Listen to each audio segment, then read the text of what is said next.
YouTube, I am a clock. Thank you, Sanguine, for opening the show for me, you asshole. Good No evening, problem. everybody, and welcome to Minions of the Zoo Night Stream. Thursday edition. If you couldn't tell, it was Thursday edition by the fact that somebody was talking before I could say good evening. You know, there's something the matter with you. You haven't been watching on enough Thursdays. Minions joining me this evening are the aforementioned asshole, Sanguine Mathghamhain. Good evening, all. Skep Tock. Hi, everybody. The Harry Channel. Good evening. And Jason. Hello. And How goes it? It's going well. How are you doing? I'm doing good. I went to the shelter today, did some work, and came home. Excellent. Didn't do too much. How's that kitty cat? I didn't see him today. He's been hiding because of the heat, I guess. Oh, yeah. Can't blame him. Yeah. Sanguine. Yep, How are you? I'm doing fairly well. I hit up a farmer's market yesterday, got some stuff from there, found out that it's going to be a nice place to just go grab a bite to eat on Wednesdays every so often. Oh, good. And hit the liquor store and grocery store to round out my purchases this week with a lot of booze, including a number of sakes, some beers, some ciders, a mead, and a couple bottle of wine. So I'm doing rather well. Excellent. Mr. Tock, Mm-hmm. how are you? I'm doing just fine. It's kind of, it's interesting. We were talking before the show about how we can't get away with sleeping for 4 hours at a crack and just kind of gutting it out, the way we could when we were younger. Man, I was that way today. I had some energy this morning, got up, I mowed the lawn, and mowing the lawn in 90-degree heat. Oh, yeah. Just frickin' takes it out of you. It absolutely. I couldn't believe how that put me down. I actually had to sit down and take a break. And I never sit down. Never. Humidity too. And I actually took like a 5-minute break. As Jason Sat said. there and sweat. Yeah. So has the humidity kicked in? Oh yeah. That's tell you what. Humidity is. It's not like it. Texas is not like Virginia. It doesn't have that kind of humidity except down in the southeastern part of the state. Yeah. But it's still humid enough. Plus, it's a garden environment. And gardens, I don't know if you know, are humid environments. They're just like little clumps of moisture. Mm-hmm. It's a moist. It's a place of moist dirt, basically. Oh, yeah, it does give off a lot of humidity. Producing plants that are basically moisture traps. Mm-hmm. Well, wild peppers used to grow in my yard back in South Texas. So. Oh, Yeah. wow. Yay. Yeah. That's nice. Harry, how was your day? Yes. How was my day? Well, let's see. My girlfriend doesn't seem to hate me today, so that's good. Excellent. Always a good sign for the day when I haven't done anything to entirely justifiably make her annoyed with me. It's part of the fun, though. Yeah, well, I mean, it's just sort of a baked-in feature when it comes to me. I'm not the easiest person to get along with. That seems impossible. Everything's actually been pretty good. The weather is beautiful. I'm desperately trying to get a part to fix my car. The seat broke, the front driver's seat. Mm-hmm. And I don't want to drive in it when the seat is flopping around because it's all busted. Yeah. So I find out, oh my goodness, this actually has airbags built into the seat. Okay. Well, what does that mean? It means, first of all, disconnect the battery when you remove the seat, or you will punch yourself in the face with an airbag. Yeah. Noted. But the other thing is I need this resistor so that I can trick the car into thinking there's still an airbag there, because the new Recaro seat does not have an airbag. And I got a classic Recaro. It's not some goofy-looking race seat. It's like something that would look really nice in the Autobahn in the 1980s. Because why do you need a resistor? Just use a paperclip. No, it has to be a very specific resistance to trick the computer. So I go on Amazon and it says, okay, next day delivery, sold. And then it says, no, sorry, we said next day, but we really meant day after next. It's like, no, I want to fix this now. I can't just go to Fry's Electronics and get a resistor like I Well, you- used to be able to, in the barbaric days before COVID. That's So I Radio can't Shack just go to a cracking store now. and buy a damn resistor. I have to wait for them to do it. So then I say, fine, I'll order another resistor. It's $5. And it's supposed to be delivered today. And UPS pulled this little trick where they said, oh, we're sorry. We didn't think the address was formatted correctly, but we fixed it, but it might be a few days late. It's like, you assholes, you're just making up excuses for not delivering. That's exactly my what thing it on is. time. That's exactly what that is. It's such bullshit. Yep. The universe is trying to thwart me. That's all. The I'm trying dog, to say. the universe regrets to inform you that the universal dog has eaten the universal homework. Yeah, my biggest problem is I don't get to install my fancy seat in my 20-year-old car as quickly as I'd Aw. like. So all in all, I'd say I'm doing okay. Yeah, So the universal dog would be Sirius, right? it could No, be. yeah. It could be Procyon. Sure. Could be the little dog. Yeah. So that was my day. That was your day. BP, Hello. welcome. Thank you. Other minion. How was your day? My day was all right. We just kind of hung out. It's the first day of summer vacation for Alex because school ended yesterday. So we just kind of took it easy, and then I went to the doctor today because she wanted to just take a look at my ear before prescribing anything in case. So she said it's not a middle ear infection, but it's definitely like an external ear infection. Like there is something going on, but it's not a middle ear infection. So she prescribed me like an antibiotic / steroid drop. Because the over-the-counter ones just aren't Yeah. No. cutting They, it. they don't have the thing but the thing. They're garbage. So she wrote a script for that, and so that'll be, and I'm on those for a week, so that's not too bad.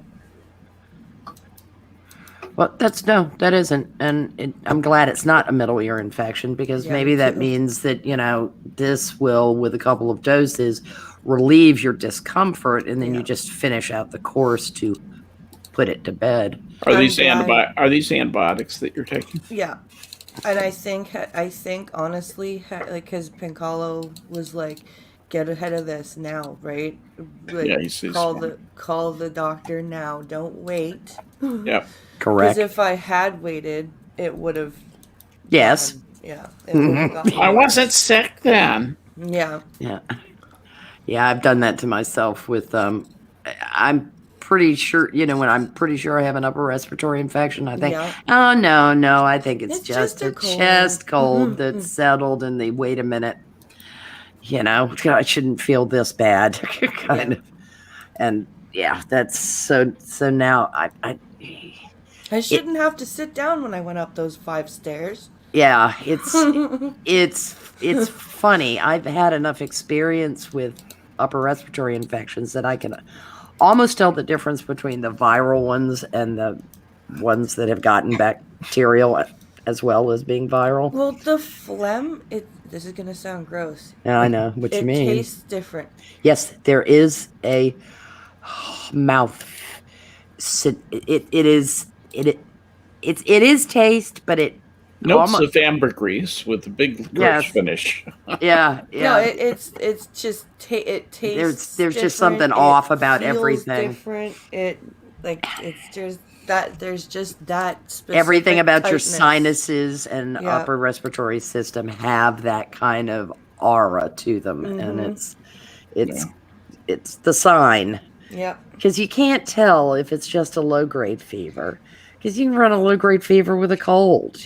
Just If you want the 30-second deal Sure. on why that stuff smells the way it does.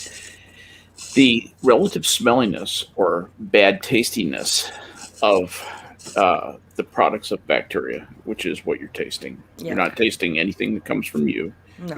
You're tasting something that is produced by a bacteria. You basically have an overgrowth of bacteria of a certain type in your body, and they're producing a bunch of their particular toxin, and your body suffers as a result of that. So what happens is with simple viral infections, when you start making the secretions and you have these like secondary, you'll have like these little secondary bacterial infections that follow on the viral, and even though it's the viral that's making you sick and so forth, you actually have a bacterial infection, and that's one of the things that makes the strongest smelling, most disgusting phlegm in your throat. Yeah. The green monster shit. Yeah. that nasty shit. That's that secondary bacterial infection. Just thought I was just going to do that before Sanguine did it. Yeah. Well, thanks everybody. My diet just started. In case you were interested.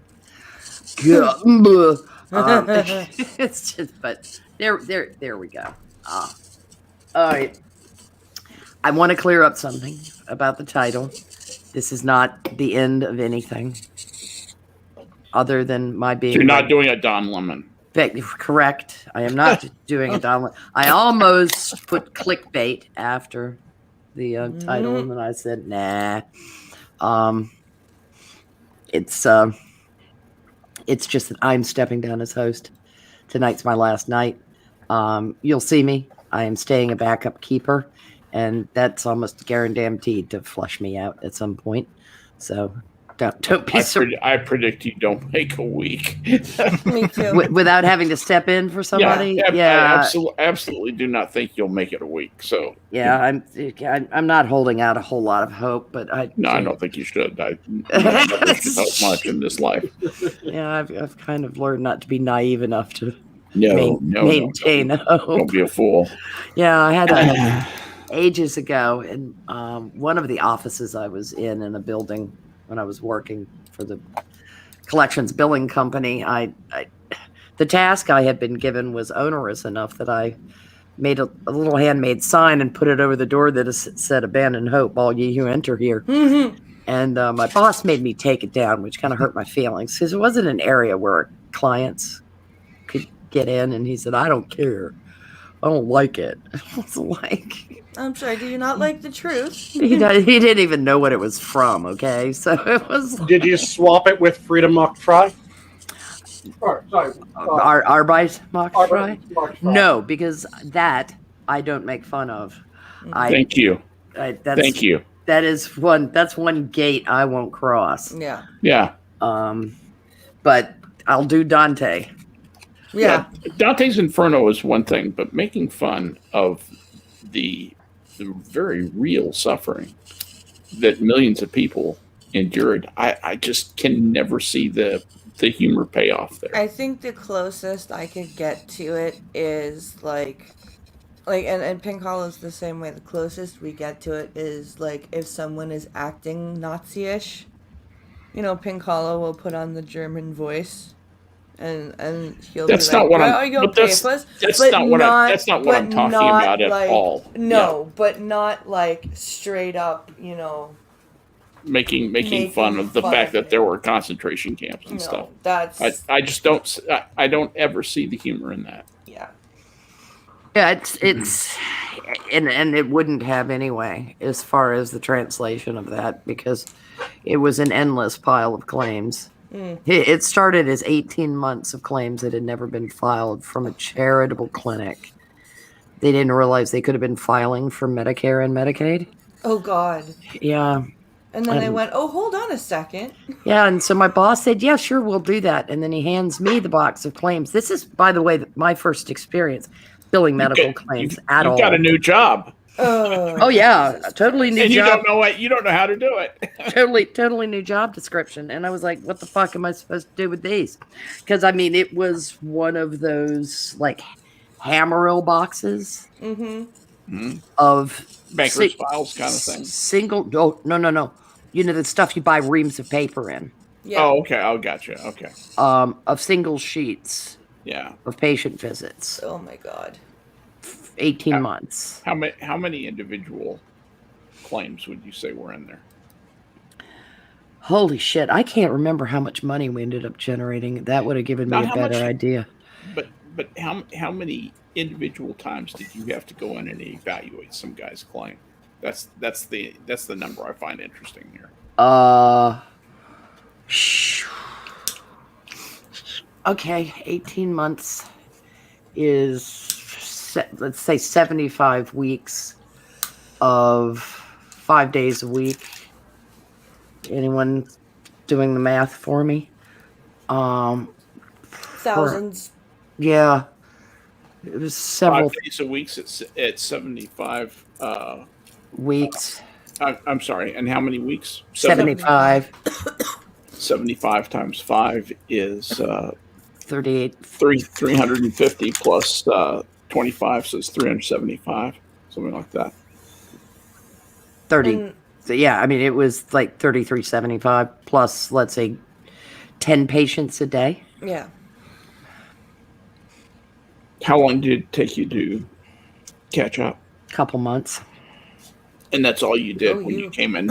I the came, morning? yeah. You basically just did that. Yeah, I got tossed the ICD-9 book, which that was the current ICD book at the time. Yeah, I understand what you're doing, but you had to figure out how to do that yourself, right? And the CPT code book, yeah. Mhm. It was like, here, read this and figure out how to do this Yep. job. And at the It's medical stuff. You'll get it. and at the time, visits were billed on time, not on complication Oh, of God. patient disease. They changed it, by the way. So I had to learn that too, which is you have to guess at how complicated the doctor might have found, No, man. you know, the cubitus ulcer. But oh God, it was just Did you have a horrible. party when you finished? No, actually, to tell you the truth, I'm such a nerd that this kind of appealed. I can be extremely anal when it comes to other people's stuff. Give me a mess that you've got and you want it organized. Ask you a few questions about how you want it organized, and then leave me to it. Mm-hmm. And so I actually, my days went by pretty quickly. I learned an awful lot about the categorizations of disease, particularly later psych, and it was kind of nice. I mean, it got to the point that just by seeing whether it was a 200, 300, 400 code, I knew what part of the body it was dealing with. Okay. You know, that kind of thing, and began to recognize the most common codes for things. Couldn't tell you now, but I could then. And then it was very satisfying to get the claims generated. That was the tedious part, getting the claims generated, separating the claims, because this was not electronic billing. Stamping each claim, with the doctor's signature, separating and mailing them. Here on Means of the Zoo, where we take you to places in the insurance claims business that you just can't find on other Yeah, streaming platforms. I may indeed be. Here at Means of the Year, we are fearless about that shit. I may be boring the shit out of people. I don't care. Hey, it's my last night. If you don't like it, you're not going to have to deal with it anymore. See, But this is all just reminding me of having to write reports as an EMT versus having to write reports as a correction officer. And all the stupid bullshit that you had to phrase in just this particular manner in order to actually have it pass. Yeah. Yep. And this was before Medicare absolutely lost their shit about incorrect billing on Why do you pneumonia. think? Why I do you might think have been the things- reason they did. Why do you think things have to be so precise, Sanguine? Well, it depends. With certain things, like, for instance, when I was a correction officer, you weren't allowed to say that you handcuffed someone, or you cuffed someone, or you applied handcuffs, or anything having to do with the word cuff or hand in that manner. Restrained them. Because that sounded too harsh. So it would get kicked back by someone who's actually never done the job, and if it ever went to court, it sounds like we're being so harsh to the offenders. So we always had to phrase it as, we applied mechanical wrist restraints. Yeah, that's in shop lingo. Yeah, But- it was just so that it would sound nice.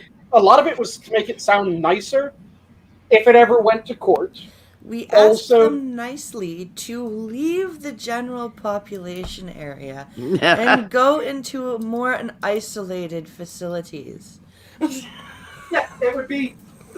We have to make it sound nicer so that people didn't think that we were abusing people when we said that, yeah, he was acting like an asshole, so we threw cuffs on him, took him to SEG. Mm-hmm. You couldn't phrase it that way. It would have to be Offender Johnson threw this number of punches at offender so-and-so, so he was restrained using this method, then mechanical wrist restraints were applied before officers Denis Ivanovich and Schmo took him to SEG. He was transferred into this cell, and he was left in the care of officers so-and-so and so-and-so. So Yeah, ends the The show has left report. the building. Yeah, it really has. You thought Content Bye-bye. I could stultify. Peak content. Good job, Sanguine. Now Someone said she likes it though, so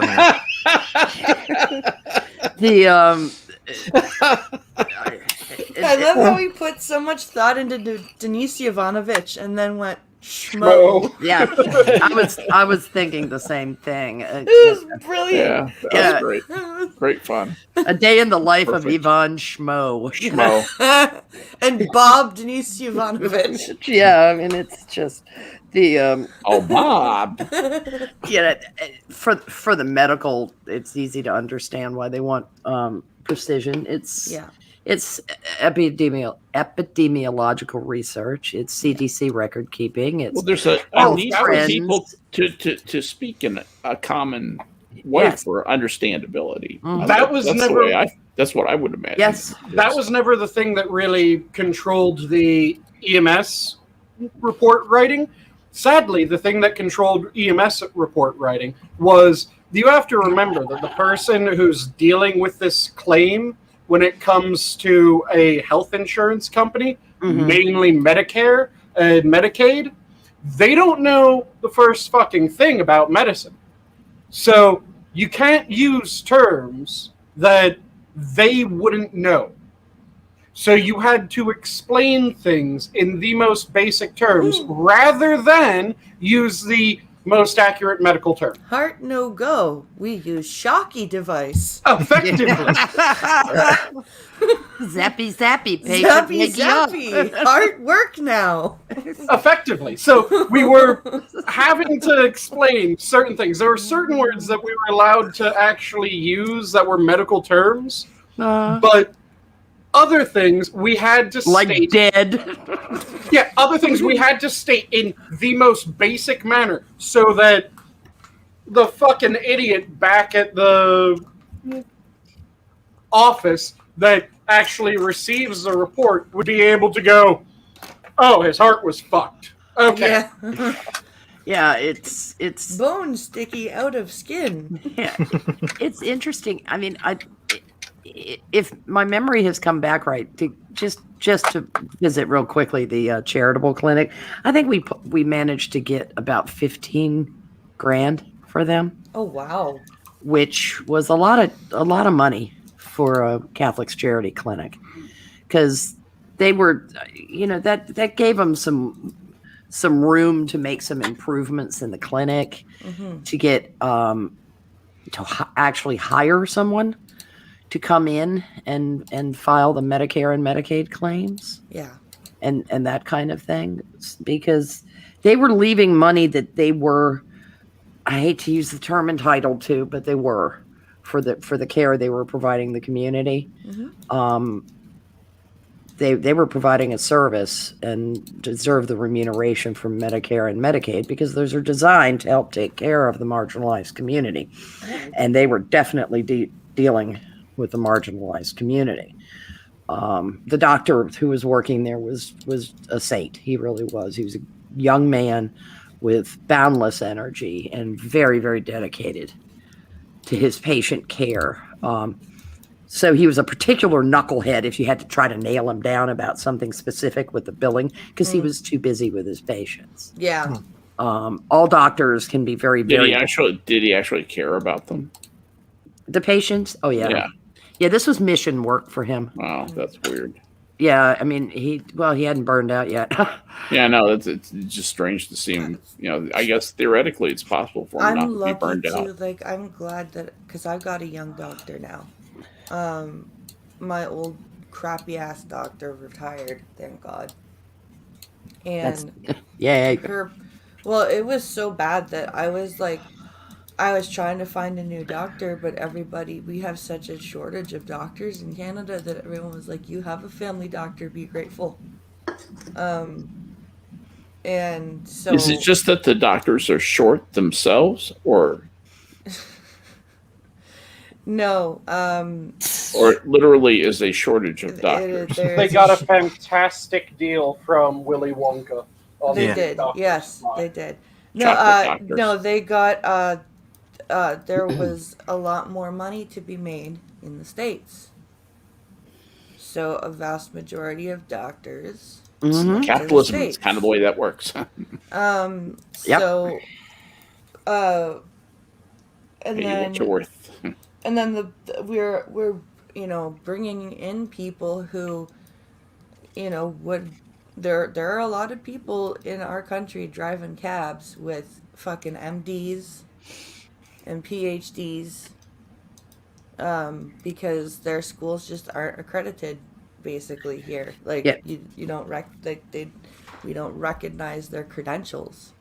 Yeah, that happened with Cuban migration into Florida. So my old doctor finally retired, and I got a new doctor. Basically, she was fresh out of residence. And the practice brought her on, and she actually, gives a crap about her patient. With my old doctor, with my mental health, it was... Well, I don't understand how this stuff works, and, if you have a problem, just check yourself into the hospital. Gee, and, thanks. Oh, okay. And this doctor is like, okay. It'll be fine. Pretty much, yeah. Check yourself into the psych ward, otherwise I don't know what to do for you. This doctor is like, okay, well... this is what seems to be working for a lot of my patients right now, but let me consult with a psychiatrist friend I have, and let me know what I'm giving you, and if I'm out of my depth, let me refer you to a psychiatrist so that they can figure it out. Wait, somebody who is admitting they might not have all the answers? Yep. That's kind of scary. I know that's just what kind of a psychopath are you dealing with? She's like, when I was because I had her, she came on just before I got pregnant with Logan, and when my older doctor sent me to an OB, she didn't ask me if I wanted to do any OB research or anything. She was just like, you're going here.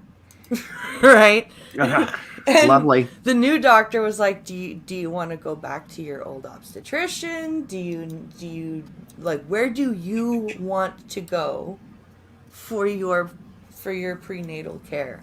And I'm like, wow, you mean I have a choice? I mean, my obstetrician was fantastic, so I went back to her, but the fact that this new doctor was and for years before this doctor came in, I'd been trying to get pink hollow in, and my old doctor was like, no,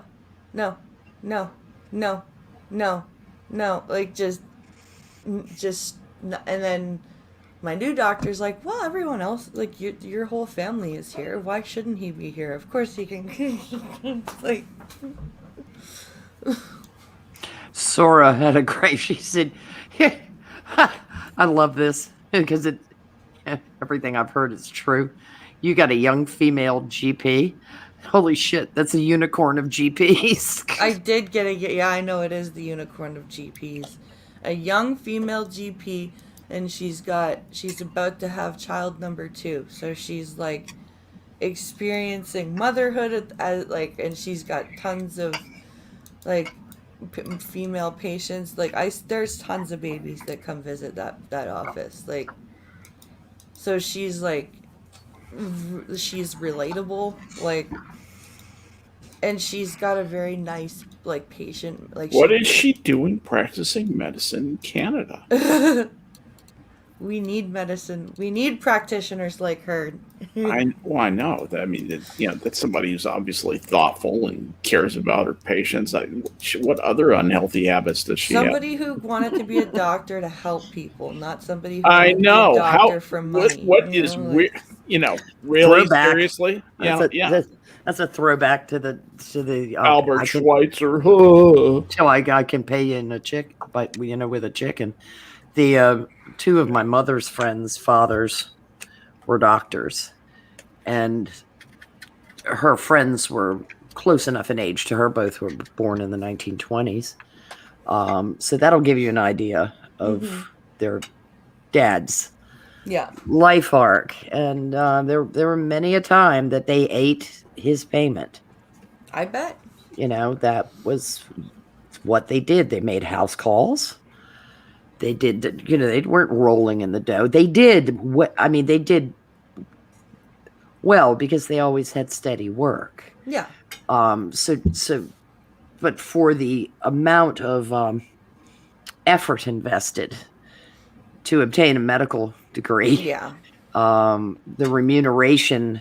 Doctors were modestly wealthy back then. They were not like, look at my flashy house and my third flashy party car. Yeah, and those flashy carriage. Those can be fewer and farther between than some people think. Yeah.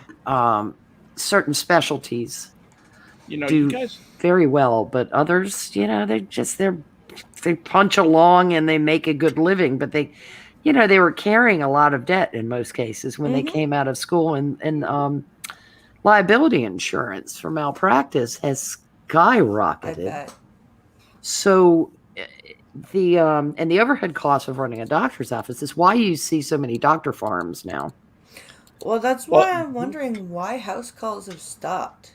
Like, overhead costs to keep a practice open must be ridiculous. Liability. It's an interesting thing when you look at what doctors do for a living.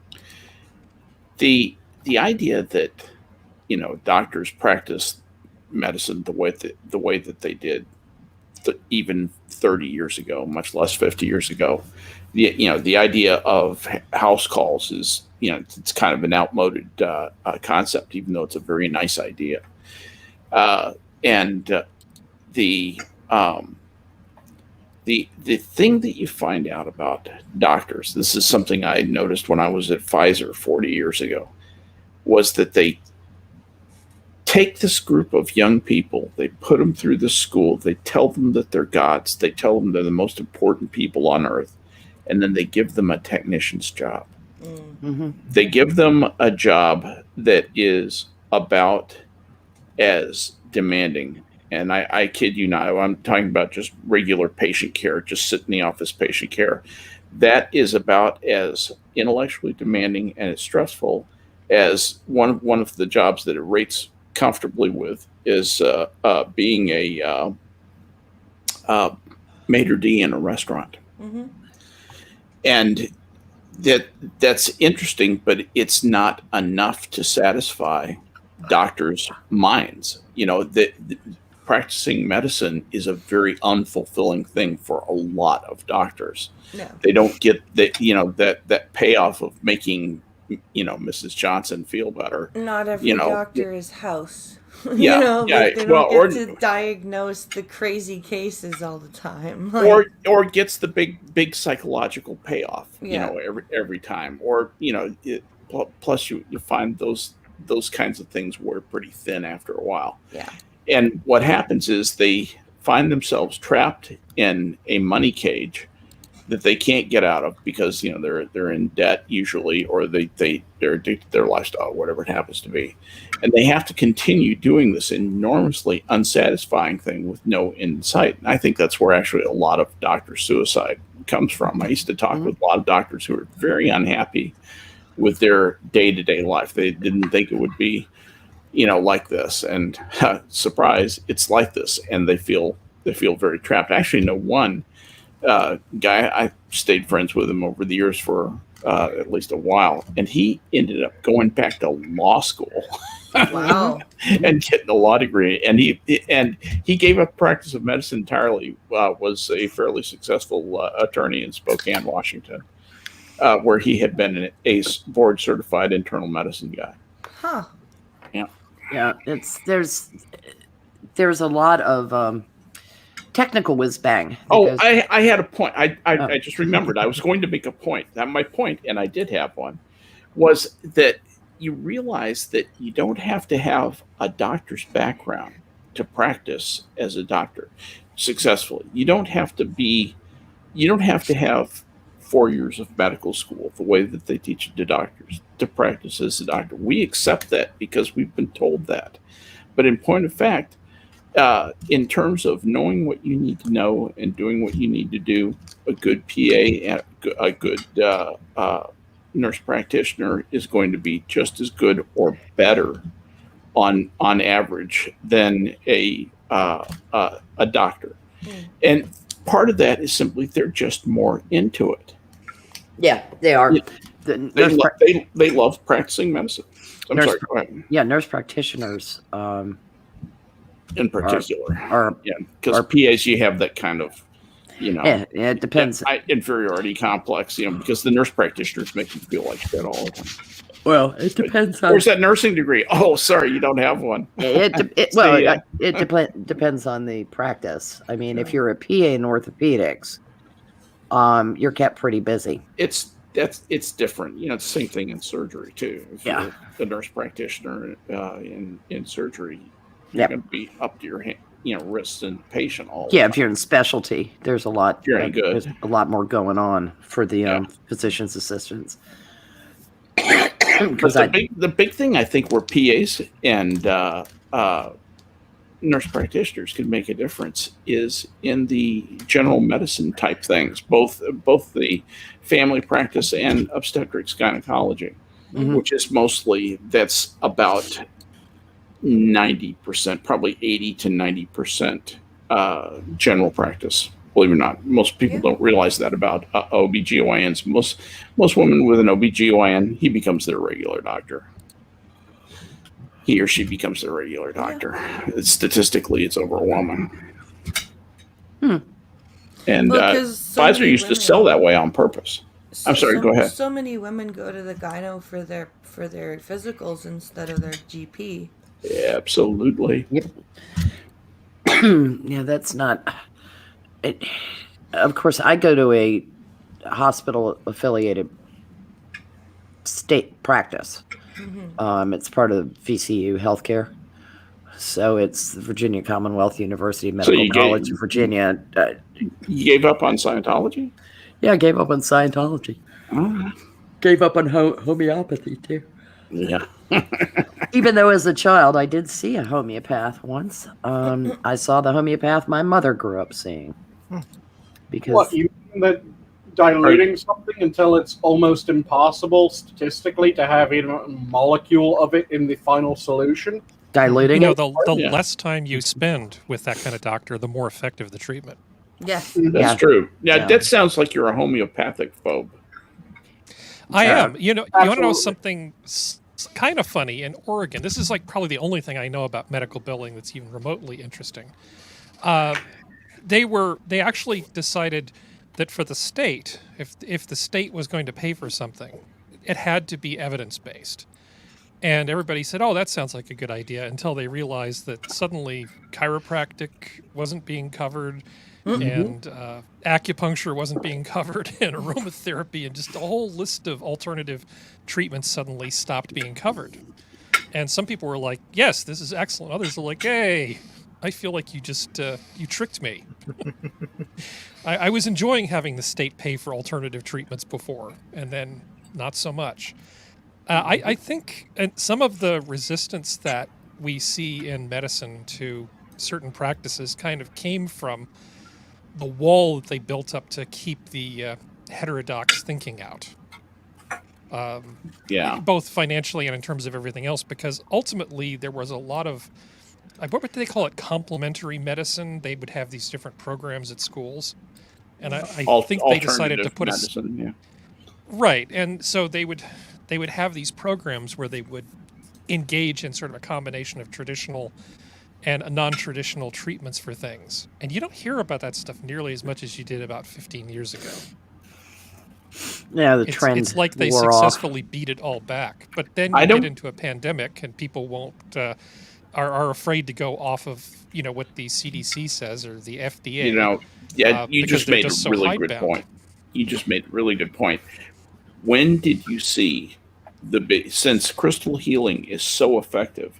When did you see the big uptick in crystal healing being a hugely effective way to treat COVID? When did that? Skep, that never happened, really? Right. Well, during the lockdown, all kidding aside, I know people who know people. This isn't my thing, obviously. There are people doing crystal therapy sessions online now.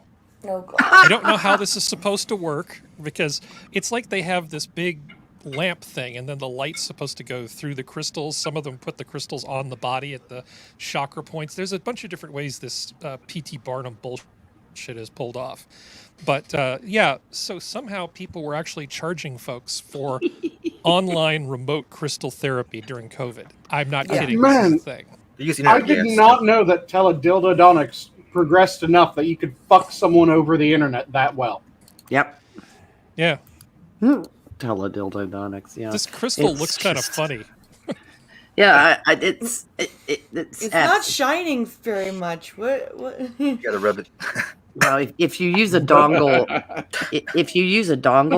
rub the dongle. That's where the vibes get transmitted through rub the dongle vibes. Through the dongle. Yeah. I'm sure they came up with just touch that screen. A couple guys got canceled for using the word dongle and snickering at a conference not that many years ago. Yeah. Apparently, the woman who was sitting near them got very, very annoyed. One of them, I think, had some impact. The other one, it didn't really cause anything for him. She got fired. Yeah, because she was being an annoying. About it. Yeah, well, she was basically causing trouble for her employer by being a monumental. Yeah, she raised hell about the guys. She raised hell about the guys using dongle, and then bragged about it on her work Twitter.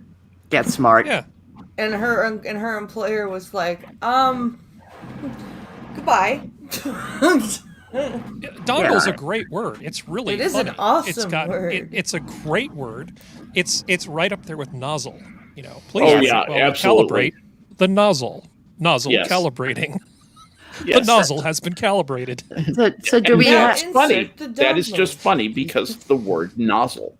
Yes. Yeah. Nozzle is a very funny word. You're absolutely right. Some words are just naturally funny. It's why calling someone a douche nozzle is so much more entertaining. Yes, it is. Than douche canoe. Or just referring to him as a nozzle, and everybody knows what you're talking about. Yeah. Steve Shives is such a nozzle. Everybody knows exactly what I just said. Speaking of nozzles, Pincolo this morning told me that he was scrolling through TikTok last night. He goes, "Your best friend showed up on my For You page." Oh, great. And it took me a minute to realize who he was talking about. Wait, who was you? He was talking about Molly. Oh. So I searched up the video he was talking about, and she's doing a video about a life hack to make plugging things into outlets easier for blind people, because apparently that's fucking rocket science. So I just she used start by this wetting bobby her pin. fingers? Lick the bobby pin. Lick your fingers and then grab the plug. Well, she said as a child she used to put her fingers right on the metal, and she electrocuted herself twice doing that. And I'm like, yeah, right. Mm-hmm. How do Sadly, you- the electrocution was impermanent. Yeah. Like, you have to shove your fingers in there really, really. No, she's talking about she was touching the prongs of the plug when she plugged it in. Oh, yeah. Yep. Yeah. Like, see, but I just That's harder to do than you think, by the way. feel It is. feel for the outlet first with one hand, hold the plug in the other, and then put the plug. Oh my god! But so I didn't make I was good. I didn't make a video. How long did you hold out? Oh, I left a comment. Oh, you okay? I had to leave I at least had.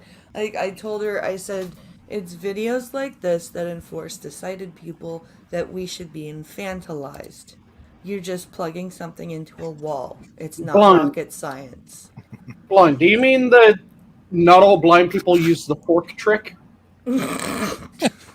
No, you lick the socket. If You it lick tastes the like s- it's on, then you plug something Yeah. There into you it. go. If it tastes like electricity. Yeah. You don't want to know what I saw one of my cats do the other day. This is unfucking believable. Loki came in the room and just started yelling. Excuse me, that kind of random nonsense about there are Venusians on the wall, Mom, or something Yeah. like that. And I'm like, what the fuck? Just shut up. And I look over and he's sniffing the wall socket.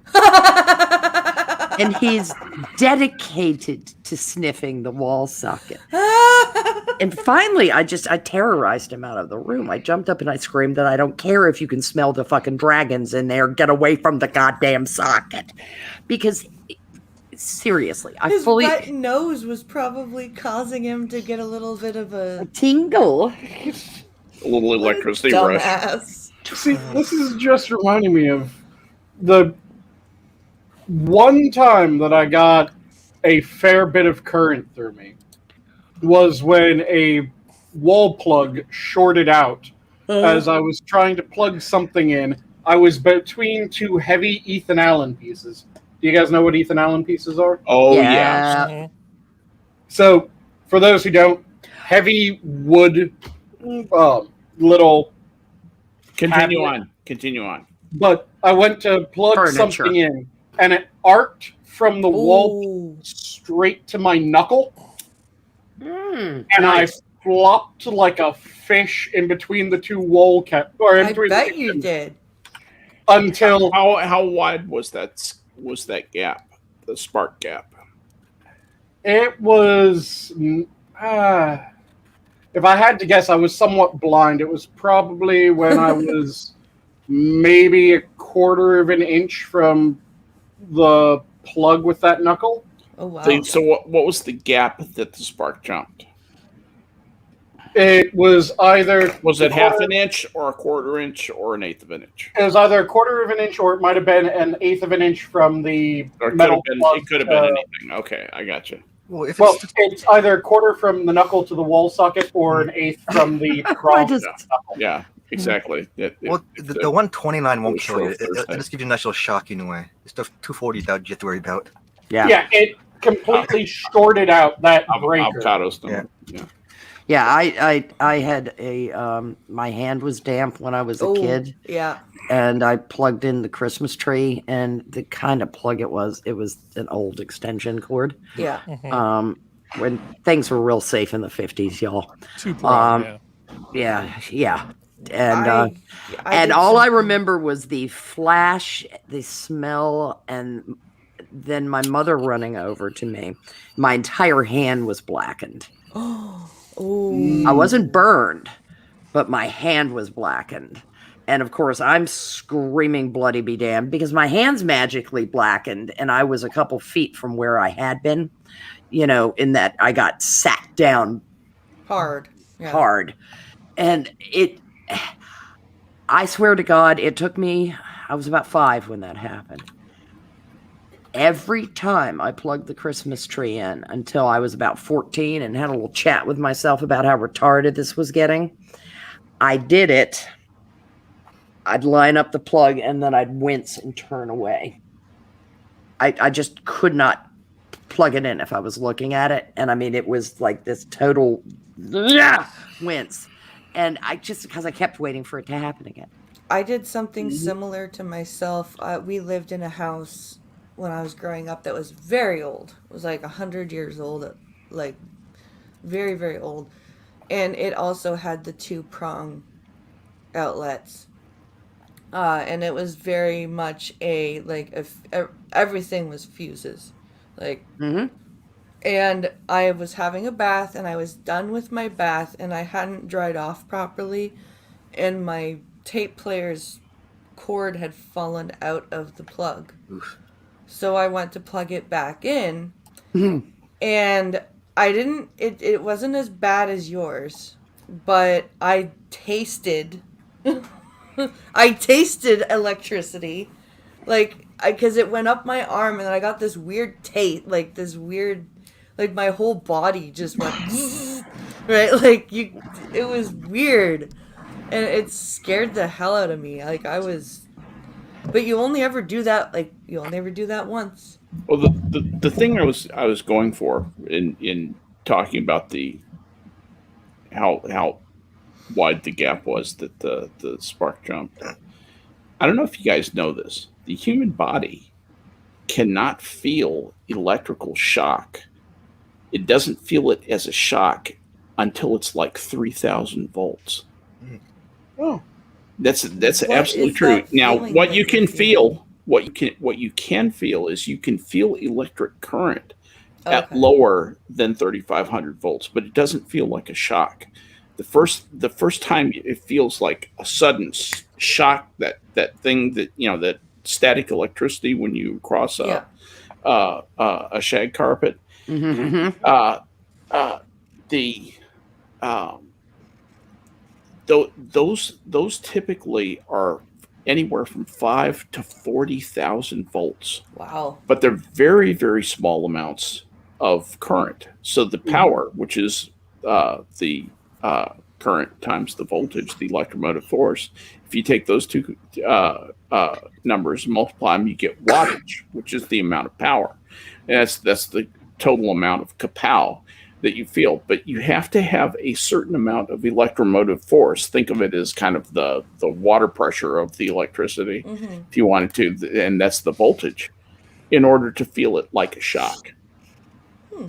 Yeah, it was just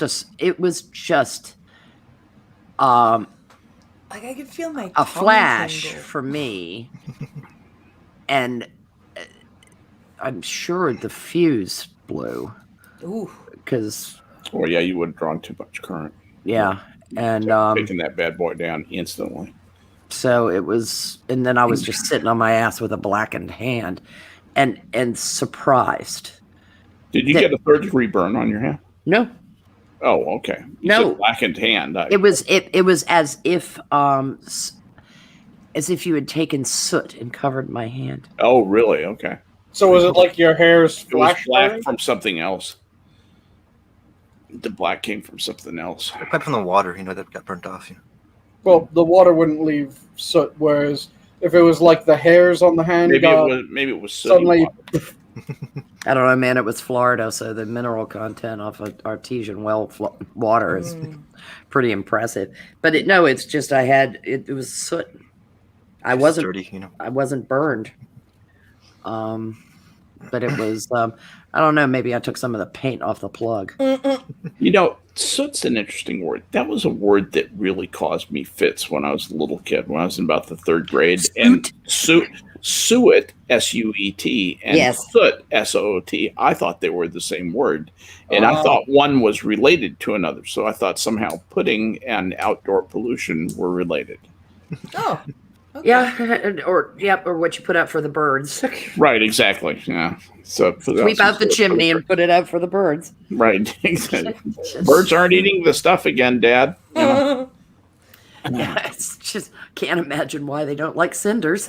Yeah, they're just giving us dirty looks like they always do. So then I stumbled across another gem this morning after the Molly video. Oh yeah. And it was a video of somebody saying that they had dissociative identity disorder. Which is, I'm like, okay, fine. And then what they said next made me really angry. And it was, I am Matt from Netflix's Daredevil series. Mm-hmm. I am blind. Yeah, you're full of shit. So we've got people out here claiming DID, and then I'm a character in a TV show. You know, Fuck right off. it's interesting. Most people I know who've had dissociative events don't remember what's been going on. Explain to me why. Wait a minute. Blind press, I didn't understand any of that at all. So Help an old man okay, so to you understand do know, these things. You do know what dissociative identity disorder I is. certainly do. Okay, so Netflix put out a Daredevil series a couple of years ago. I watched it. So you would know that Matt is Daredevil's actual name. Right. This moron Don't want to spoil it for anybody. is claiming that their alter, when they disassociate, is Matt Murdock. And that they are and that they are blind when they are disassociating and are Matt. She's So they fiction, put out, Ken. so this person, when they put out I this see. video, they were putting it out as Matt. They were introducing themselves. Hello, I am Matt. I am blind. I am from Netflix's series, Daredevil series. But they're not really blind? No. This person is not blind. They're just saying I am having a dissociative episode where my current personality Where that my I'm in it where my thinks alter is it's a blind. where my alter is a fictional blind character. So Fuck to you. pull up a term from Bitches. 2016, I think, she's fiction-kin. Yeah, pretty much. Fiction. Yeah, I mean this is rich. It's like Oh, God. somebody looked Oh, up that's dissociative God. identity disorder and said, "I got an idea." Like, Yeah, do that's people exactly right, think Prospero. that DID is actually like? Do people think that it's Jesus fun? Christ. To dissociate? No. Some people do, but they Yeah. don't have any real problem. Like, Yeah, do they don't people not understand that people with DID are like usually In pain. very traumatized, Yeah. and the reason that they disassociate is that they have had to create other personalities to Because cope they have with the had to face shit that real they've gone pain. through. Yeah, Yeah. exactly right. Like, God and then damn, you're like, really? I'm a fictional TV character. Hi, ha ha ha ha. And her comments were people actually going, hello, Matt. It's nice to meet you. Because the entire DID community has decided that that calling out a faker is more dangerous than not calling out a faker This is is better. bullshit. Well, Then it's because calling out a faker. Bullshit. Because Okay. the fakers also have mental illness, and because they wouldn't be claiming DID if they didn't have mental illness. So we shouldn't really be shitting on them because they need help too. Yes, we should be shitting Wait, on them. wait. Being a shitty person is now having mental illness? Yes, apparently. Yeah, no. Yeah, No. I mean, no. many of them do. Many Yeah. of them do. In fairness, but no, No, if No, you're diagnosed or absolutely not. self-diagnosed. Yeah, there are plenty of shitheads who don't have mental illness. They're Perfectly. shitheads. Perfectly You acceptable guys- shitheads. you guys remember the rest of the 2016 bullshit about this as well, right? The multiple systems horse shit, the fiction kin, the history kin. Do Yeah. you guys remember history kin I do bullshit? remember, and like how Fuck everyone, me. there were people who were like, "I have more than one system." It's like, no, Yep, no, that's you the don't. No, you System fucking kin don't. people, the multiple systems or system kin people, Yeah. where they have multiple personalities, but it isn't like standard multiple personalities because all their systems know each other and their systems can communicate between each other, unlike with standard multiple personality disorder. So it's its own thing, and you have to, yeah. Medicare did a deep dive into that shit ages ago, and it was goddamn beautiful. Holy fuck, this is like a blast from the goddamn past. Yeah, and I'm just sitting there going, there was so much wrong with that, and like I'm just Maybe this person's a sweetie kin. Unfortunately, they never started Buttercupkin.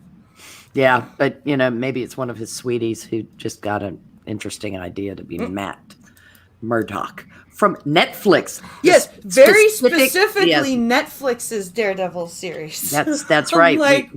I'm like, oh look, a fucking 16-year-old who never knew anything about Daredevil until this show came out. Oh, you know what I would have said to him Yeah, was, exactly. say hey to Vince D'Onofrio for me. God, that made me so angry. Yeah, it should. That just irritates me too. Like on the mental health level and the blind level, I was just like, no. Can you not give them a break? Really? Do you have to go there for your laugh? Do you have to go there for your attention? You fucking piece of shit.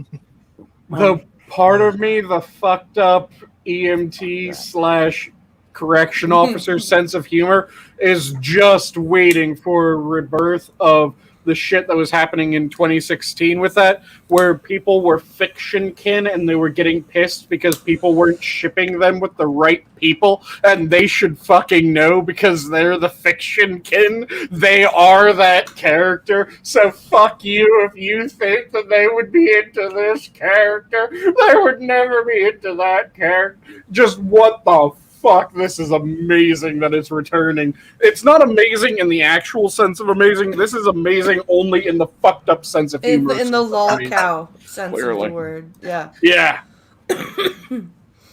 Yeah, like Assassin said, what about Frank Miller? He made Daredevil an A-list character. Does he receive no credit? I'm sorry, but that's your DID is copyrighted. Stop it. That might be the answer. That really might be the answer to that kind of nonsense. It's like, wow. Like, I love the Dragon Riders of Pern books, but you don't see me running around going, I'm less of Pern. It's just the thing that if you were going to be anybody, I would have thought it would have been mentally. So it's. Oh yeah, mentally, yeah, probably. Yeah, so she can be less also though. Yeah, I know, but it's just when I think of the music, DP, the music. Yeah. The thing that I'm always Hall is the best of it all. The thing that I always find really strange about these people, though, that have their multiple systems, where one of their systems is fiction kin or their fiction kin in and of themselves, and they're this amazing hero, and that's actually who they are because that's who they say they are. Mm-hmm. Why is it that I never hear about them actually stopping a crime? Yeah, they just don't. That's not who they are. But that's who they're saying they are. No, that's because they're fiction kin. It never happens on a crime-stopping day, and has to happen on a special crime-stopping day. If it doesn't happen on a special crime-stopping day, no crimes will be stopped. And remember, Daredevil does lots of his stuff at night. So if this person doesn't disassociate, and they only said that they were Matt. They didn't say they were Daredevil. So where's their law degree? Yeah. So what we Where's need to their do, law degree?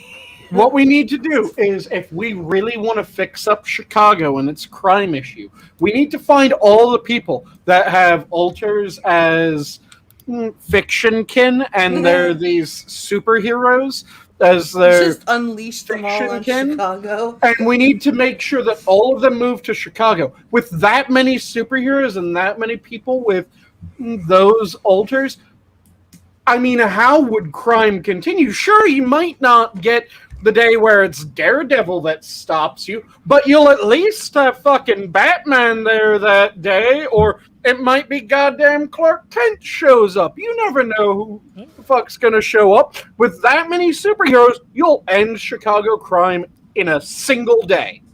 You could be Cool Spirit, and then. But you could be, your spirit could be Apache Chief from the Super Friends. Yeah. In a nutchuck, motherfucker.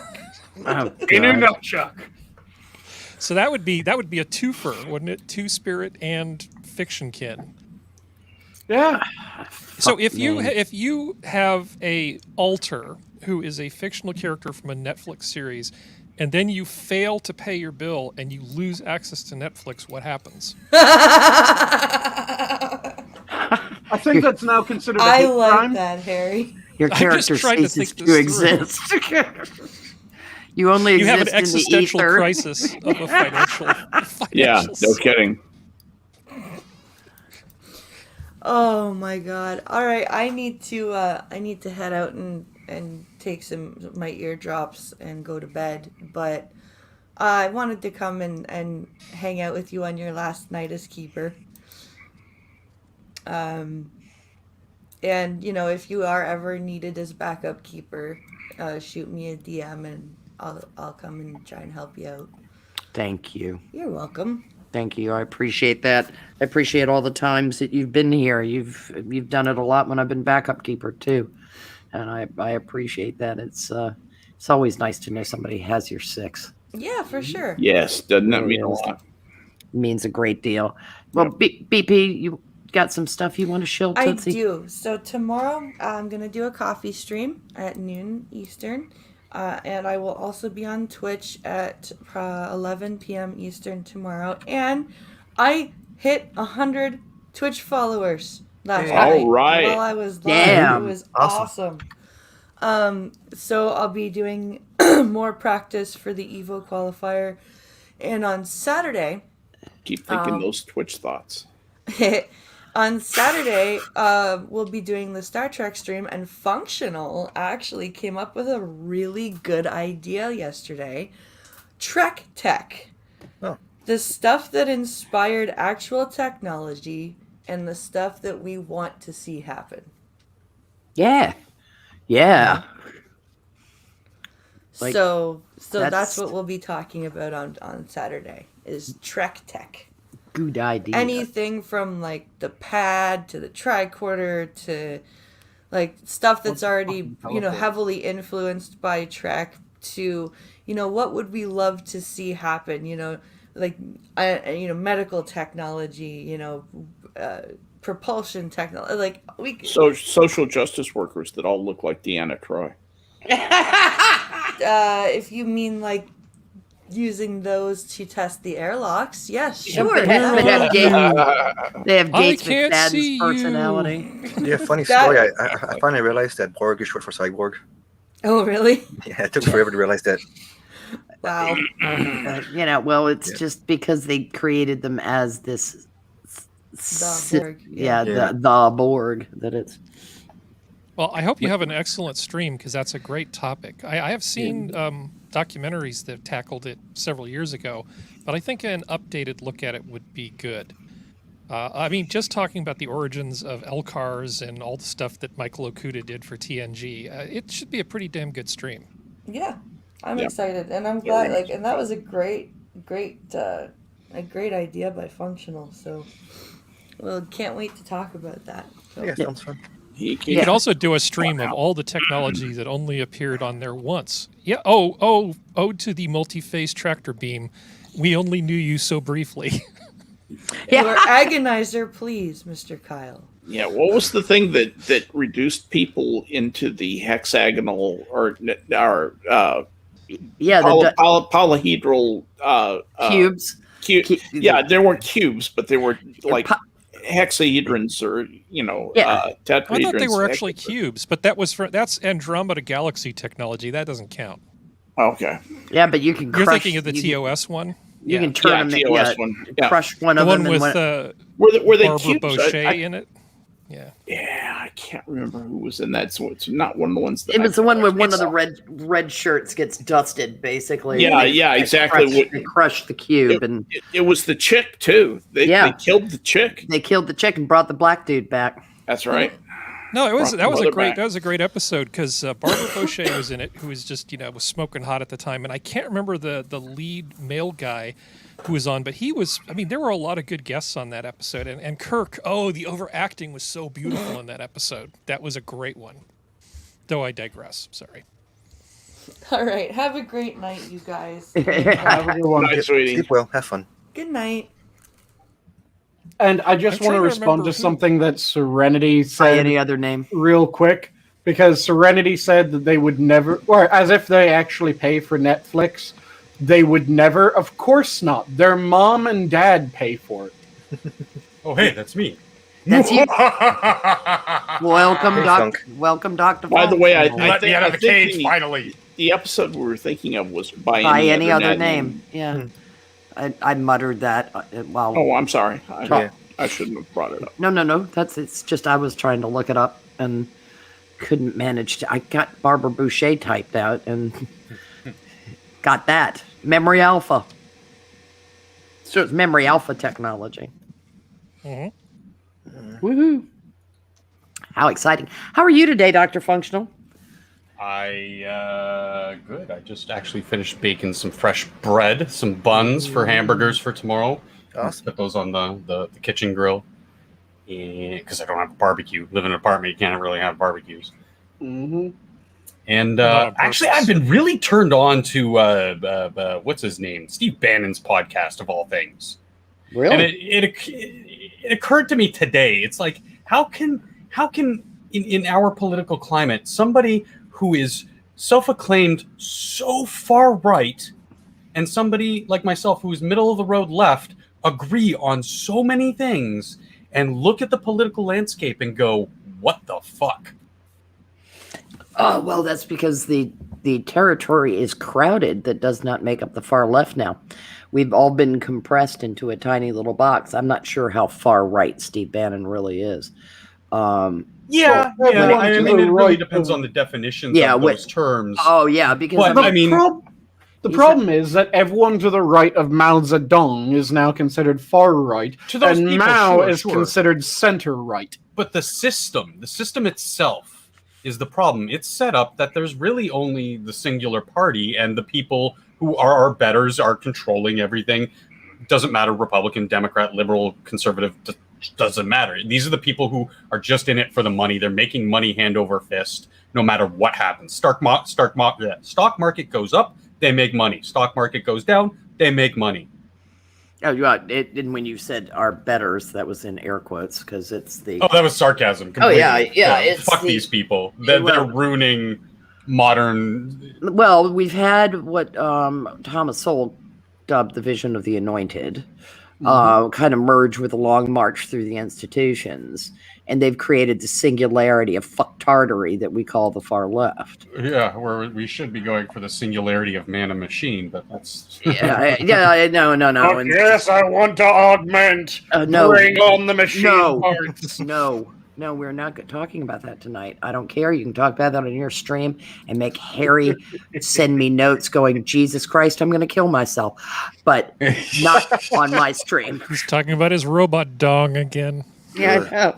I did do that's Sanguine. He doesn't message me during your streams unless you're After. talking about robot dongs. But I mean, even Then the I lead up, do get desperate SOS It's just messages. a matter of time.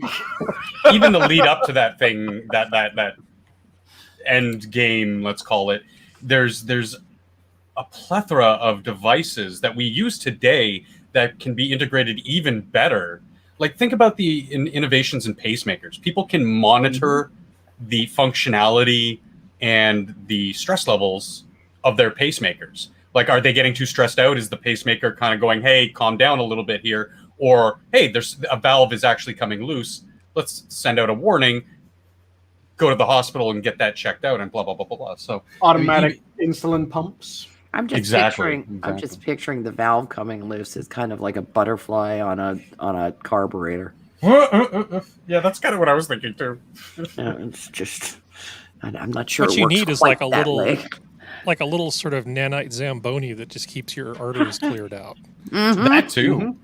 And in a very, very quiet room, you can hear organ music playing.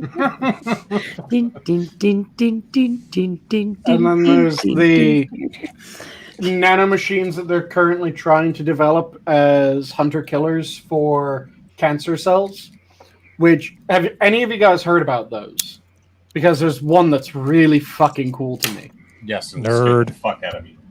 So, the people that haven't heard about them, the one that's really cool to me is they're trying to rig up a nanomachine that is a nano sensor as well as a incredibly small heating element.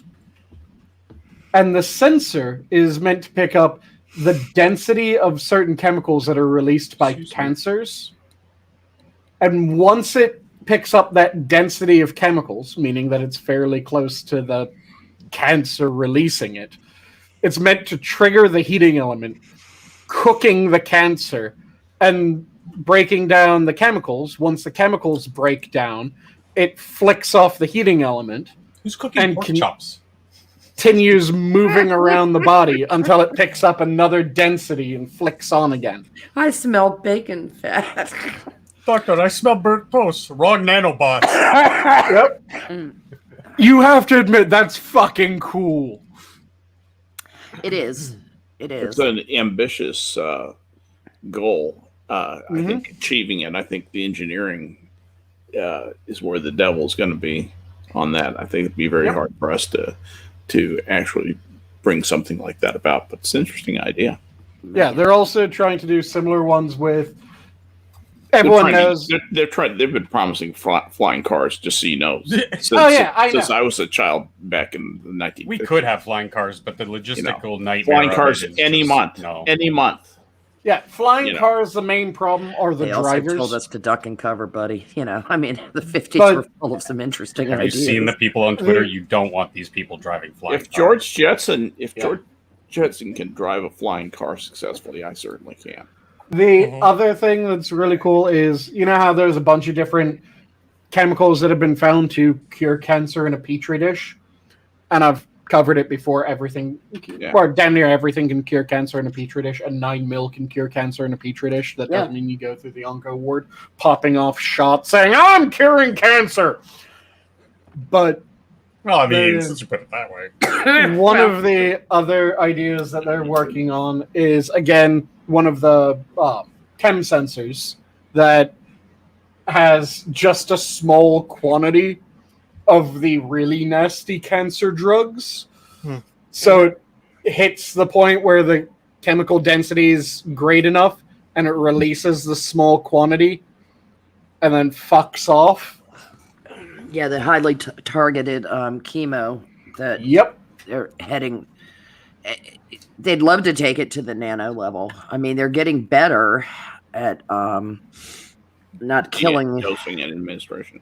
Yeah, dosing administration and knowing what targets what kind of cell cancers, which is helping because it's doing less full systemic damage to the chemotherapy patient. Yeah, I mean, shit, what was it, last year?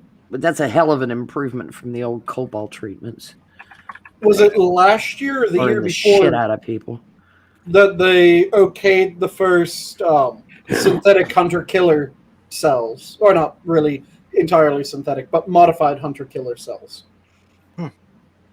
Well, I can't remember if it was last year or the year before. One of those two, they had the first strain of hunter-killer cells get okayed.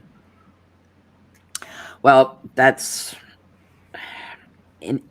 any reason for optimism. Yeah, it's fucking awesome. The interesting thing will be who gets what treatment. As they get better and better at curing cancer, look for that to become more and more an exclusive boutique treatment that's not generally covered by insurance. Like fetal face cream? Well, the newest gen will always be the rarefied air, as it were. And it's just as the newest gen comes out, the previous gen moves down the ladder. Except the most of the developed world is engaged in health care rationing, as it is, because these national health systems call outside of the U.S. whatever be another issue. Well, inside the U.S. there is already a good deal of talk about managing care within the medical world, and people they laughed themselves stupid over Sarah Palin talking about death panels. But when the rubber meets the road, that's precisely what they are. Who lives, who dies. And we got a little foreshadowing of how much political will there is to give a shit with COVID. Because if you look at what happened in nursing homes, which flew in the face of all reason. Yes, ma'am. Reason going back to the medieval period. It flew in the face of that. What you were looking at was neglect with an eye toward benefiting the system. Killing off all those expensive old people. And those, and to boot, it's nice because old people tend to be a little bit more conservative. I mean, look, Cuomo couldn't put everybody on Staten Island. That would have been a little too obvious. So he did try a couple times. Yeah, but trust me, if he thought he could have gotten away with it, ask yourself, do you think he would have done it? Oh, yeah. There was that. I don't doubt it for a minute. These people who can do things like that are sociopathic. Yeah, they're interested in power. Rachel Levine took her mother out of a nursing home before they started turfing COVID patients into nursing homes. Yep. That is malice aforethought. There was the issue that was in New York City where de Blasio had determined which areas were allowed to have businesses open and which areas weren't. Yeah. And you'd have businesses in one area not allowed, a block later allowed, and the only difference was, well, this area didn't vote de Blasio in the last election. That area that's currently open, it voted de Blasio. Yep. And you didn't see them. They didn't raid the St. Patrick's Day parade, but they sure as hell raided meetings in Jews' homes. When they couldn't go to the synagogue because the doors had been padlocked. You got to keep an eye on them Jews. Well, I mean, you have cops literally... Jews are a problem. Literally looking in windows. Assholes. Because they knew that there were prominent Jewish leaders that were planning on circumventing the restrictions because they were going to have services in their home. The numbers they were requiring didn't provide the quorum necessary to have a service. Certain faiths have certain requirements. But the St. Patty's Day parade went on. Everybody should go. Remember, everybody should go to Chinatown. Big old like a Chinese person. Big old some random stranger. Big old meanie xenophobic Trump, barring travel from China. He's a racist because the Chinese are magically erased now. It's just that happened. Just like Islam magically turned into a race. Sure, why not? Speaking of Islam, let's pivot real quickly because I think this is really fascinating. Pelosi wants to have, she's going to have her own insurrection investigation. I saw that. I put both of these words in quotes, by the way, because that was a low for different reasons. For different reasons. Yep. And they want to look into the white supremacy and Islamophobia of the January 6th event. Who's she doing that with? Islamophobia, okay? Really, honest to fucking God. Where the hell? I mean, you pulled that when I know who got you to say it. Kids Rashida and Ilhan did it, and then all the other awfuls that support them. She's only glad to because it's just deflection. Well, there are real issues we could be addressing, but no, we have to talk about fucking Juneteenth or H3H3 and Steven Crowder. Like, people just, they want to think, I'm not talking present company excluded, but like the general populace say, no, we want to talk about the real issues, but then they get so, oh, shiny. Oh yeah.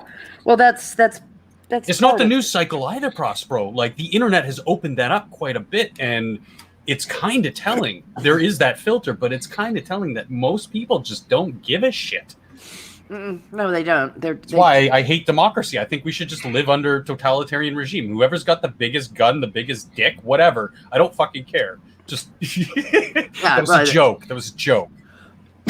There are some days. Yeah. Augustina Pinochet at your service.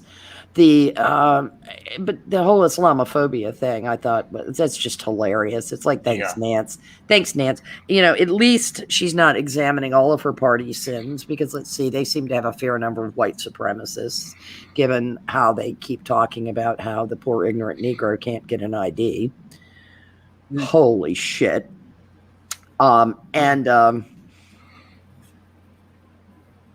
Gee whiz. Nothing about anti-Semitism, Nance? Well, she might be evil, but she's not stupid. She knows exactly what she's doing, and she's using the squad to push that narrative. Again, it's another deflection. It is hilarious. But the Islamophobia of January 6th.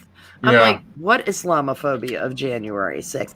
The only pipe bombs that were set appear to have been set by a fucking Fed, you know, because that person has ghosted into nowhere. Which is, you know, of course, Revolver had to ask the difficult questions about the whole Whitmer. Who shot that young lady at the January 6th riot? Oh, that's been investigated, and it was just fine. They didn't release the officer's name, right? Well, you know, honest to God, I don't know if you watched Nate the lawyer's yes, video. I did. I watched Nate the lawyer's video on that, and it was a well presented video about proper use of force, and unfortunately, you know, I don't think it was necessary had communications Prospero been working properly. Prospero. If that was a white police officer shooting a black woman, we know who was on the side of Black Lives Matter and was holding up a Black Lives Matter placard. Oh, we know his name and address. Yeah, exactly. They'd be standing next on the gallows. They would be pulling down Mount Rushmore and putting up. You know, I mean, for fuck's redoing the mountain as Ashley Bobbitt Mountain. Sake, the NBA is memorializing or honoring, whatever the fuck you want to call it, a guy who was shot by police after opening fire on the police because it was fucked up that he was shot by the police. If you can't shoot the motherfucker shooting at you, there's absolutely no justified shooting to these people. Well, that's it. Well, the thing that irritates me, I can absolutely understand that in a normal circumstance, in a normal hearing, that it would be there would be no finding of wrongdoing against the officer that shot Ashley Babbitt. I can understand that. Her husband's pressing civil charges, presenting a civil lawsuit. Yeah, good luck with that. He might actually win. The video's no, he's not going to win. Video is damning as shit, bro. Yeah. It is damning as shit. It's not a wrongful death. A lot of the video. You could say he was given bad information, but you can't get him for. That's because there was get him for wrongful very, death. very selective editing of video that was shown prior to her. You know, the initially, and the long form video. It's a little bit. Like a lot of cases, the long-form video tells an entirely different story.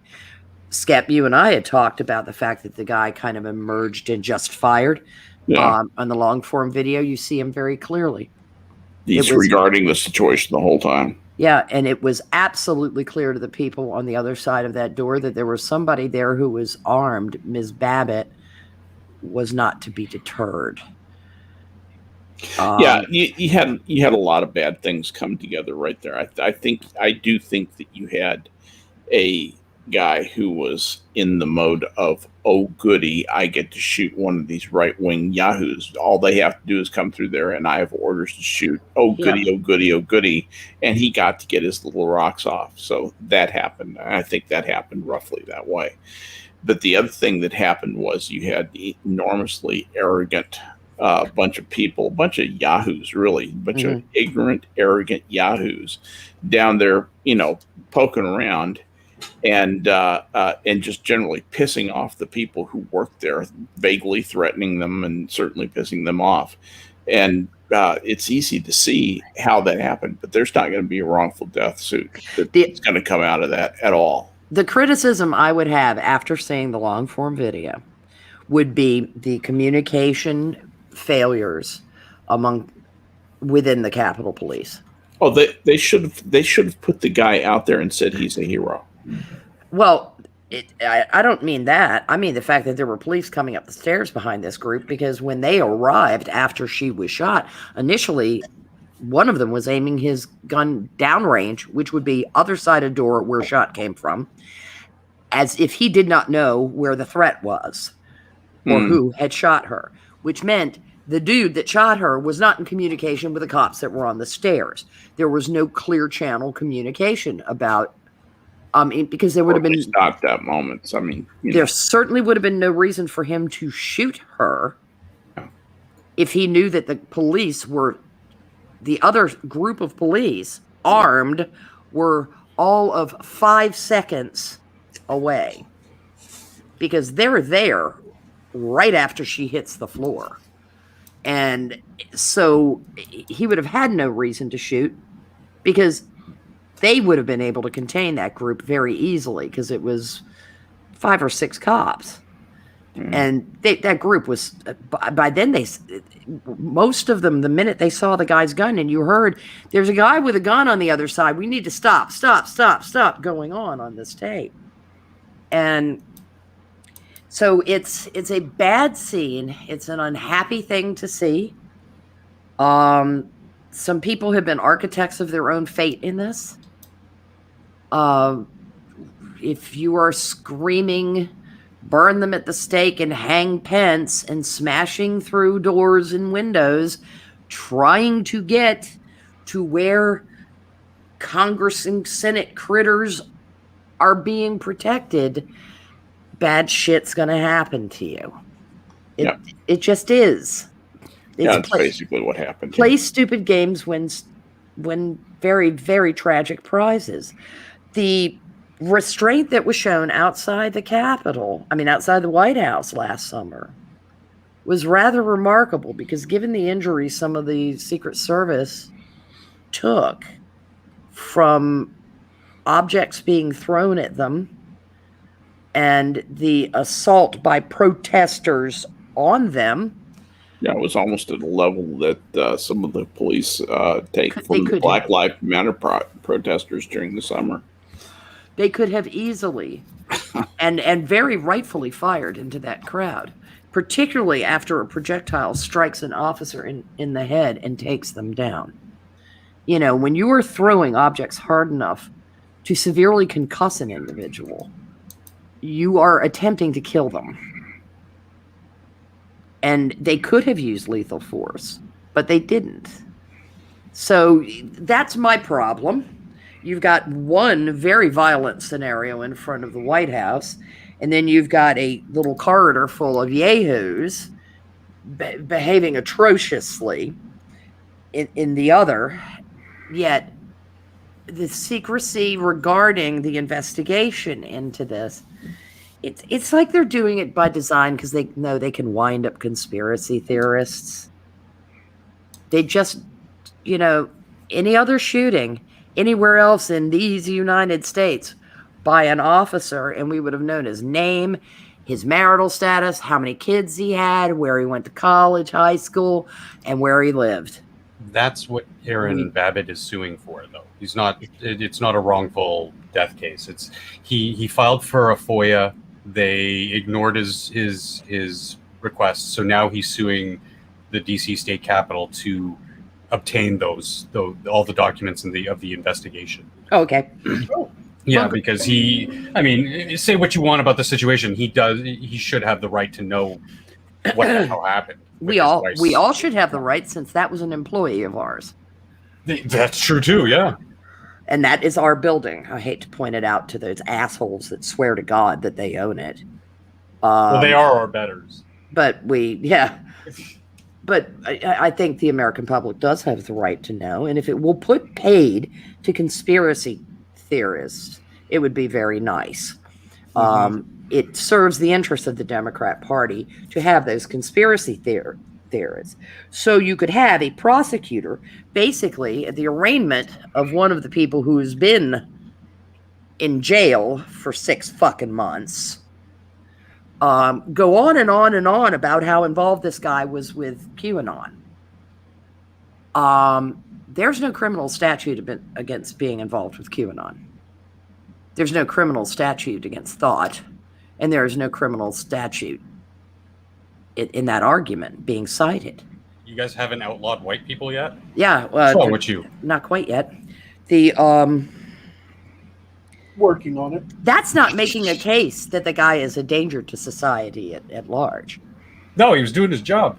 No. I mean the guy that's been Oh, the guy held. that's locked up, yeah. But this is what the federal prosecutor, that was his reason that this guy shouldn't get sprung awaiting trial. I mean, they're holding people, according to Robert Barnes, every time a huge public outcry is made about the fact that people have been held for as long as they have without arraignment or trial, conditions markedly get worse for those people. They're being held as political prisoners at this point. I mean, when Putin brings it up That was delicious. to score a point, you might want to do a little internal examination as to how long do you think you can hold these people before it completely backfires.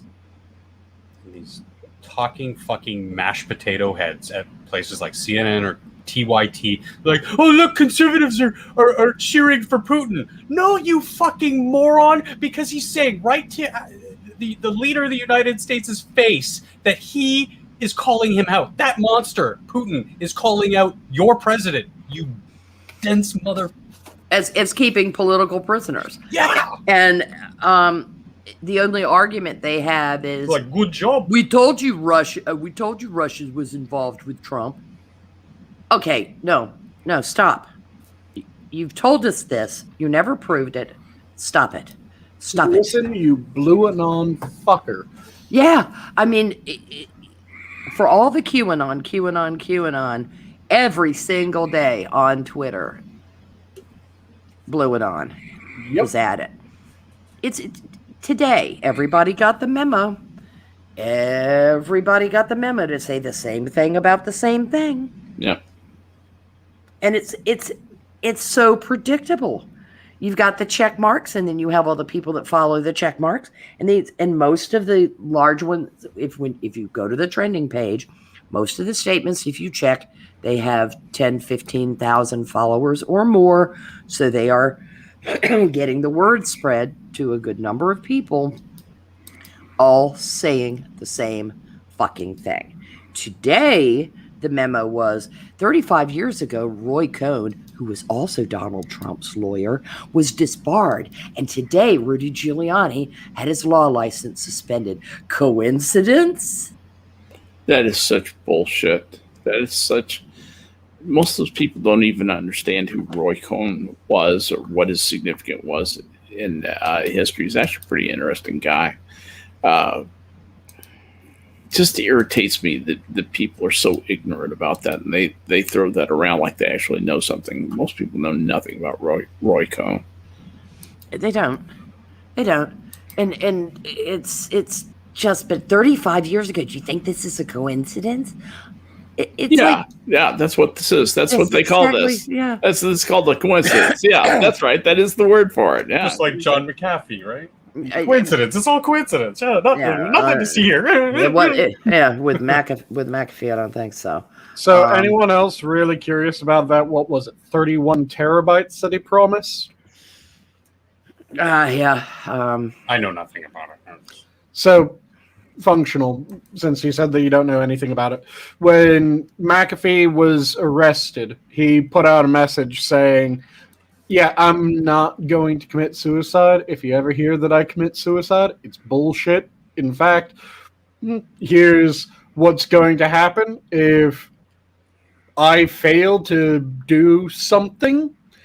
There'll be 31 terabytes. I think it was 31, 35, something in there. 31 terabytes of information on these individuals that will be sent to every major news agency. Yeah, the amount of information is not important. What is contained in the information, obviously, is everything. Oh, yeah. Right. So we don't really care how many terabytes of information, because you can have a lot of information in a few thousand bytes of information, or you can have no information in terabytes and gigabytes and petabytes and exabytes of dross, and it's just crap. What I've always found entertaining about the whole McAfee thing is it's income tax evasion, ostensibly. Yeah, and Al Capone style. Yeah, but they're acting like he was fucking Al Capone. I know. All right, see, everybody laughs. The only thing the feds were ever able to hang on Capone was income tax evasion. True fact. And most of us find it satisfyingly amusing that they were able to use that to get his ass in jail, because Capone, not a nice guy. But they played fast and loose with the sentencing too, because they gave him like 25 years for income tax evasion, and the sentencing guidelines were like 7. Yeah, but this whole thing about McAfee, they've been acting like he held the keys to the kingdom of all organized crime.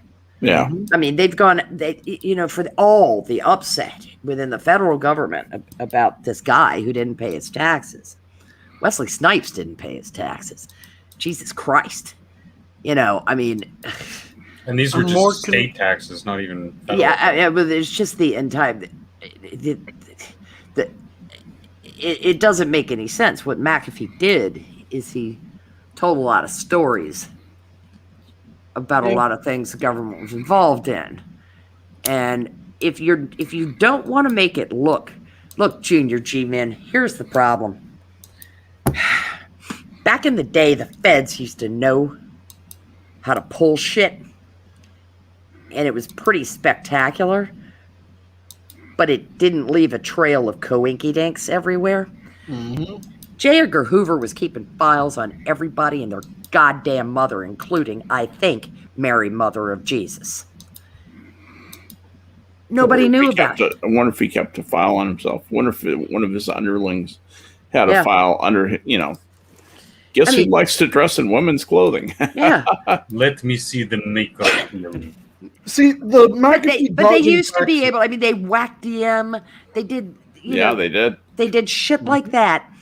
And they didn't leave breadcrumbs all over the place. There weren't cute Easter eggs in this video game.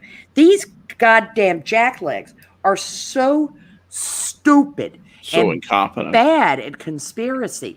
That you've got Strzok and Page sending each other messages going, we're gonna fucking get him, bro, yeah. And it's the Keystone.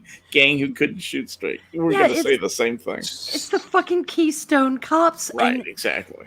And to make it so obvious that you wanted McAfee so badly just stinks of that kind of alphabet incompetence. Yeah, and I care far less about him dodging taxes. If there was anything that he should have been gone after for, it's making his antivirus fucking impossible to uninstall. God damn it, McAfee. Yeah, but it's like they acted like he was public enemy number 1. Oh, yeah. And then the guy, hangs himself the day he's extradited to the United States. I'm sorry. Stop it.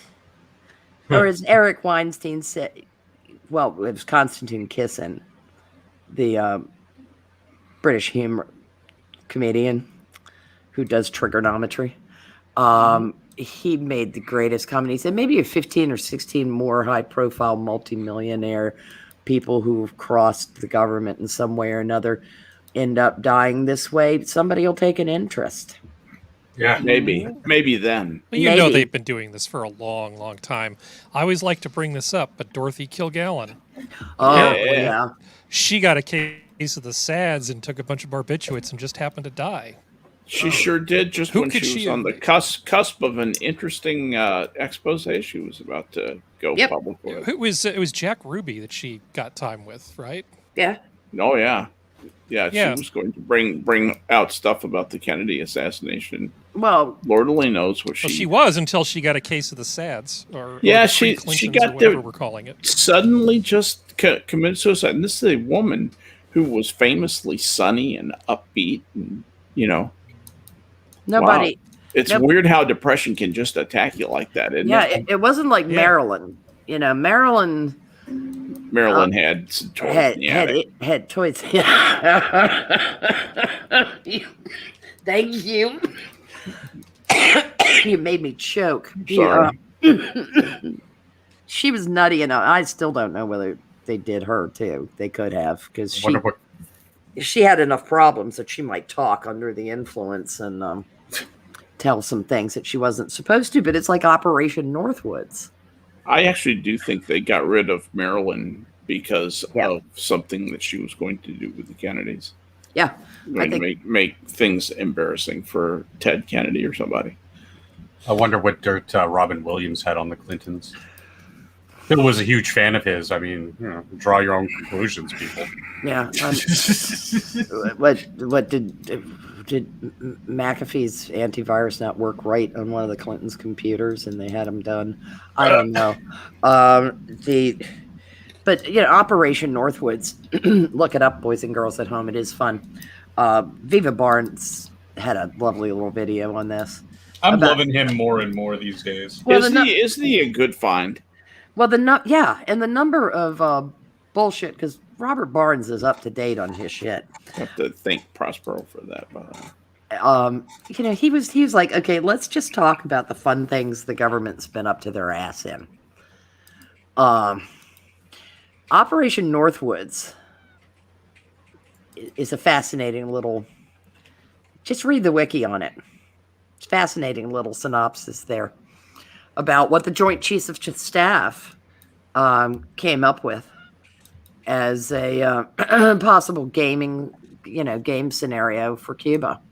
It was nefarious enough to make Jack Kennedy not only say no, but force the chief out of his position. He took up chief of NATO operations, Supreme Allied Commander of NATO.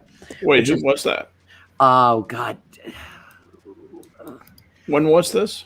Operation Northwoods? Yeah, Operation Northwoods. Who was it? 1962.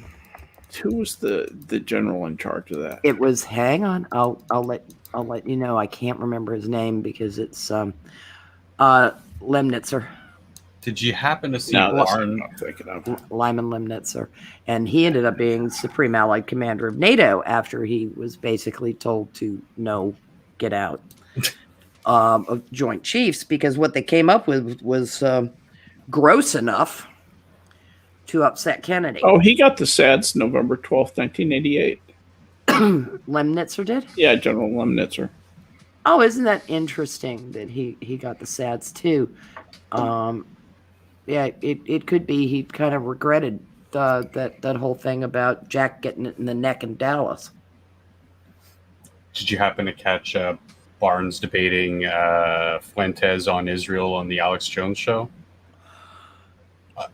No, I didn't, because I couldn't bear to, but I understand he I understand. fuck out There's of a lot of there's a lot of people who can't. Jones is an acquired taste. I like that eccentricism. But yeah, I mean, first of all, the entire debate, Barnes is in this big leatherback comfort chair with his arms over the sides, real just power with his books behind him, the cigar. Yeah, just real power position, vest and just dropping sleeves. Those nuggets that we've talked about before on Israel, on what the situation, the history, blah blah blah blah blah, and it's just it was so just demoralizing for Nick Fuentes, even though he's repeating these surprise left-wing media outlet talking points that are completely false. The emotion versus the logical factual argument, it just and some people were, I noticed in the chat, some people who are I'd say more conservative, really just taking it to Barnes. Mm-hmm. Like not believing what he's saying. Oh, he's just the Zionist shill or whatever. And left wingers going, oh, he's just a Zionist shill. And I'm like, wait, what's going on here? Did we reach consensus? This is awesome. Yeah, it's great. The dude that represented Wesley Snipes is the Zionist shill. Yeah, right. It's just Barnes. He's well spoken though, which is nice. Yeah, and Barnes is a delight to watch because when Dave goes on one of his rants. If you guys aren't subscribed to Viva Fry, you should be. You should be. Why? Yeah, you just because David's content. own videos are wonderful. I mean, he might make a video about something about ice fishing. He has great people on too, though. Yeah, he does. They're Sticks, Hex, and Hammer is coming up. A couple months ago, they had Alan Dershowitz on.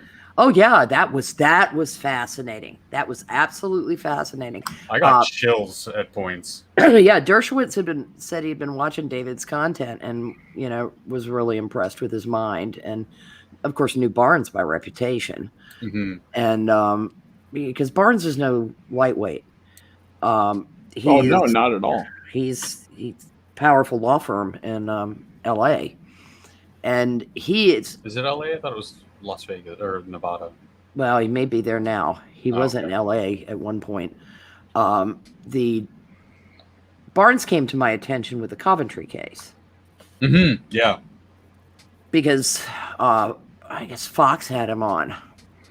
Immediately to go, hell, I'll represent him for free. Jesus Christ. Look at this shit. It's just he didn't say it quite like that, but the way he said it was just like, this is absolutely ridiculous. They're slandering this kid, and he's got a case, and I urge the family to sue these news outlets because it's a slam dunk. It's a slam dunk, and it was a slam dunk for Lynn Woods. By the way, Robert Barnes does not trust Lynn Woods. Never did. Has some incredible tales to tell about. Shocking. Lynn Woods' I'm shocked. I know you are. Psychological profile. Yeah. But Barnes is fascinating, and when it comes to the hijinks of the government, they were talking about the January 6th insurrection and the number of people being held. And he had said, the closest case this parallels to is the Chicago 7. He said, because it was a joke that there were 7 regular citizens and thousands of federal agents. He said, because they were crawling all over Chicago, looking for people to arrest. And they were scapegoating people for the actions of others.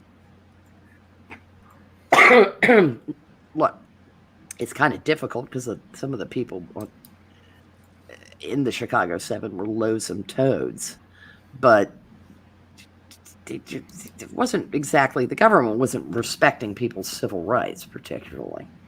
Well, Bill Ayers wasn't he one of the Chicago 7, or I don't think so. It was Tom Hayden. Yeah, Rennie Davis and Rennie Davis, that crowd, and they were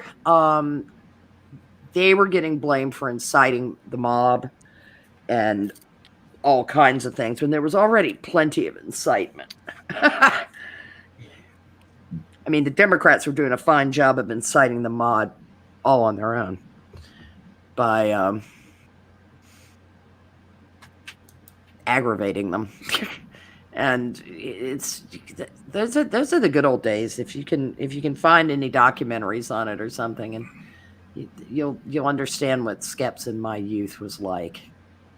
How quick they were to weaponize those people too, because just a handful of years previous, the media, these government people, they were all making fun of these people. They were making fun of BLM and Antifa and what's the big one that Tim Pool always goes on about? Occupy, the Occupy people. Like always made fun of them, and then somehow just let's weaponize these people and use them. Yeah, we'll never let a crisis go on, to waste. Crisis-tunity. Yeah, Bill Ayers might not have a lot of influence in the Democrat Party, but his philosophy does. Rules for radicals is what they're playing by. That's absolutely right. And the trick is, if they're reading, it's like if never bring a knife to a gunfight. You need to read Rules for Radicals, but you need to read Sun Tzu's Art of War. And listen to Bill Ayers. This is a direct quote from Bill Ayers. Kill all the rich people. Break up their cars and apartments. Bring the revolution home. Kill your parents. That's where it's really at.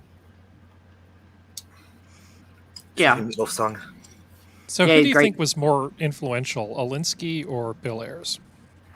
Alinsky, because of Rules for Radicals. Yeah, I think Alinsky probably. I mean, Ayers is kind of an acquired taste for the far leftists. I think Alinsky's a very mainstream at this point, and it looks like they're doing almost everything out of his playbook.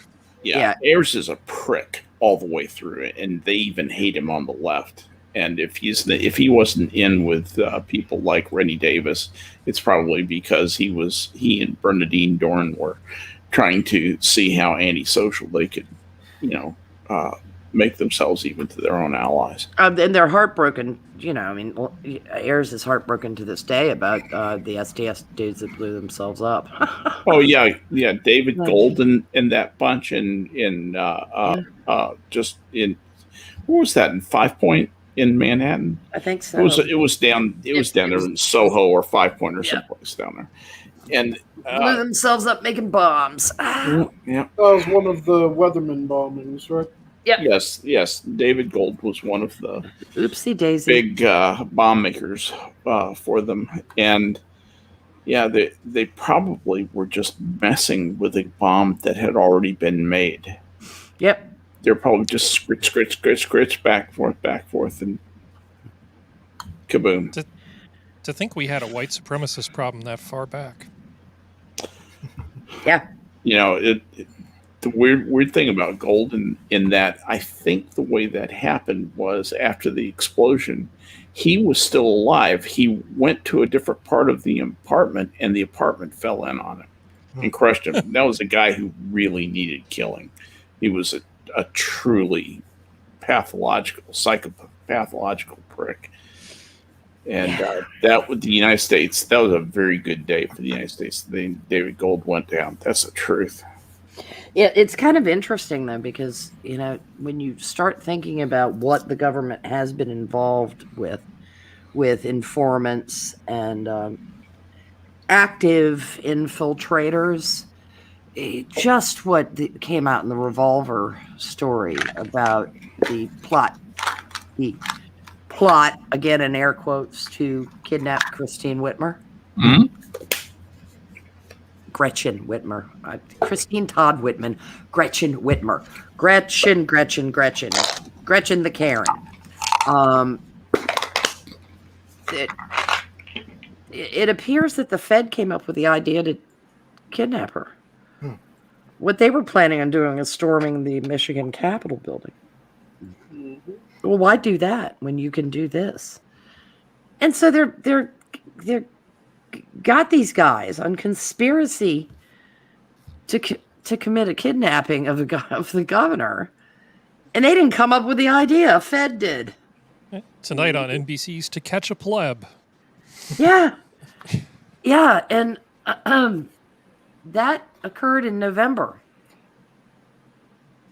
And in January, we have a whole bunch of people do something so remarkably stupid that would serve no purpose whatsoever. Because Well, hold on. Wasn't it broken up before they did anything? They didn't actually act on it. They swept in and got them at the planning phase. Well, yeah, but that occurred in November. Right. Like a nice little dry run to see if you could convince some of these yahoos that there's something they could do like that. So there was a plan to storm the Michigan Capitol building. And on January 6th, the United States Capitol building gets stormed by a commensurate group of yahoos. 2 pipe bombs were planted. We don't know who did it.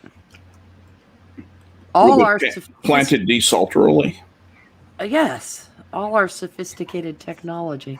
And speaking of desultorily, before I desultorily close this stream, I am going to tag Sanguine in for reasons that will be made obvious later, to provide an announcement regarding Minions of the Zoo Night Stream scheduling. Are you prepared, Sanguine? Yeah, I'll go for a ramble on this. So I forgot to mention yesterday, so I'm mentioning it today, that Prospero stepping down as the Thursday Keeper is not the only mix-up that's going to happen when it comes to the weekly schedule.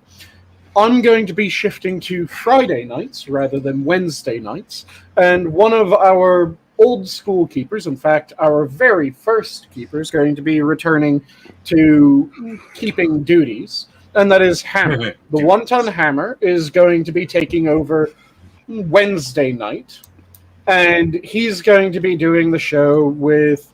Has he announced who he's doing the show with publicly? Are we supposed to announce who he's doing the show with, Prospero? I don't see why we can't say who his co-hosts are going to be. You talking about the fact his co-hosts are Jen and Terry? Yes. I was just trying to make sure that we were free to mention that. So I think we are. He's going to be co-hosting the show with Terry Diamantis and Jen T. Maxey on Wednesdays. I will then be the Friday Keeper. I will be the Friday Keeper every Friday rather than Wildcard Friday.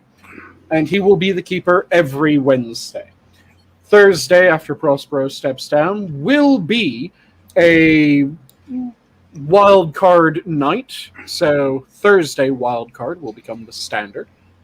And that will be until such time as we find another keeper to take over Thursday duties. So again, that's going to be the one-ton Hammer on Friday, or on Wednesdays with Terry Diamantis and Jen T. Maxey, Wild Card Thursday, and Sanguine Fridays. And the rest of the schedule stays the same. Thank you, Sanguine. Yep, not a problem. And now it's time for parting thoughts. I'm so glad we had this time together. Useless. You know me, I'm going to say I'm going to have fun, because the point of living the game, having fun. And keep an eye on my cooking channel. My videos been coming out kind of irregularly, but, I've been having tech issues. I should have a video coming out pretty soon, though. Good. Yeah. Sanguine. The tragedy of the commons is that which is owned by all is maintained by none and abused by everyone. Okay. Functional. Duties. I'm a hard bastard on the outside. Hard like a rock. Twice as ugly, too. On the inside, fluffy, fluffy mashed potatoes. Yes. So that's what they're calling it nowadays. Okay, then. Harry. I would be annoyed at you for stepping down if it wasn't for the fact that I know what amazing things you're going to be doing IRL. I hope you use the time as wisely as I know you will. And thank you for all of the time served. It has been my pleasure. Well, thank you for being on. I appreciate it. and for being my protege. That's the funniest fucking thing on God's green earth. This is how the teacher becomes the student. Skep, my wingman for all this 2 years plus. Yeah. I want to thank you for the job you did, all kidding aside. I mean, you have been a force for good at Minions. Your abilities as a show host have made our shows better. And you're an interesting, you're a very interesting person. It's just fun to hang around with you and conversate and all like that. And I'm glad that you'll still be around and you'll still be in our lives and making all the good sense you usually do. So at any rate, I'll miss you as a host, but we move forward and who knows what tomorrow will bring. I wanted to share this with you. This is from one of my favorite people ever, a guy named Isaac Asimov. He was a science fiction writer and a scientist also. He said there is a cult of ignorance in the United States, and there always has been. The strain of anti-intellectualism that has been a constant thread winding its way through our political and cultural life, nurtured by the false notion that democracy means that my ignorance is just as good as your knowledge. I like that. Mm-hmm. I like that. Well, the left does that shit all the time. Don't they, though? Not going to belabor this too much, but I'm particularly glad to have both Sanguine and Skep on tonight. Since the very first stream I was ever on was one of Sanguine's nights. And Skep was on with him. And that was 3 years and a couple of months ago. Hard to imagine that it was that long ago, but it was. Had some fun since then. And little did I know that a year later, I'd get the honor of being offered my own night to host, and how excited I was to start that because, woohoo, keeper autonomy and all that fun stuff. And how grateful I am to all of you who have been on for the last 2 years and change. Sora, you're in chat, and thank you for all the times that you've been on, and to the 5 of you, and to Blind Press, who wisely went to bed, and Jenna, who is in the deep, dark bowels of Maine with her family and couldn't be here tonight, but sent her best wishes. It has been my distinct pleasure, and I will miss my regular weekly interactions with you all, but I will be around. You can't get rid of me that easily. Trust me, we've tried. Yeah, no kidding. I didn't know what you did last show, but I'm glad to be on it though. So yeah, there you go. And thank you for being here. I appreciate it. You roped me into this show. Hey, you guys have been regrets. You've been solid, and you've stepped up and volunteered and given up your time, and I can't tell you how much we keepers appreciate people joining us, because it would be a bit of a lonely existence to just the sound of your own voice and the crickets on the other side of the microphone. Yeah. So with that, everybody, thank you very much. Enjoyed it, and I'll see you around. The zoo is closed.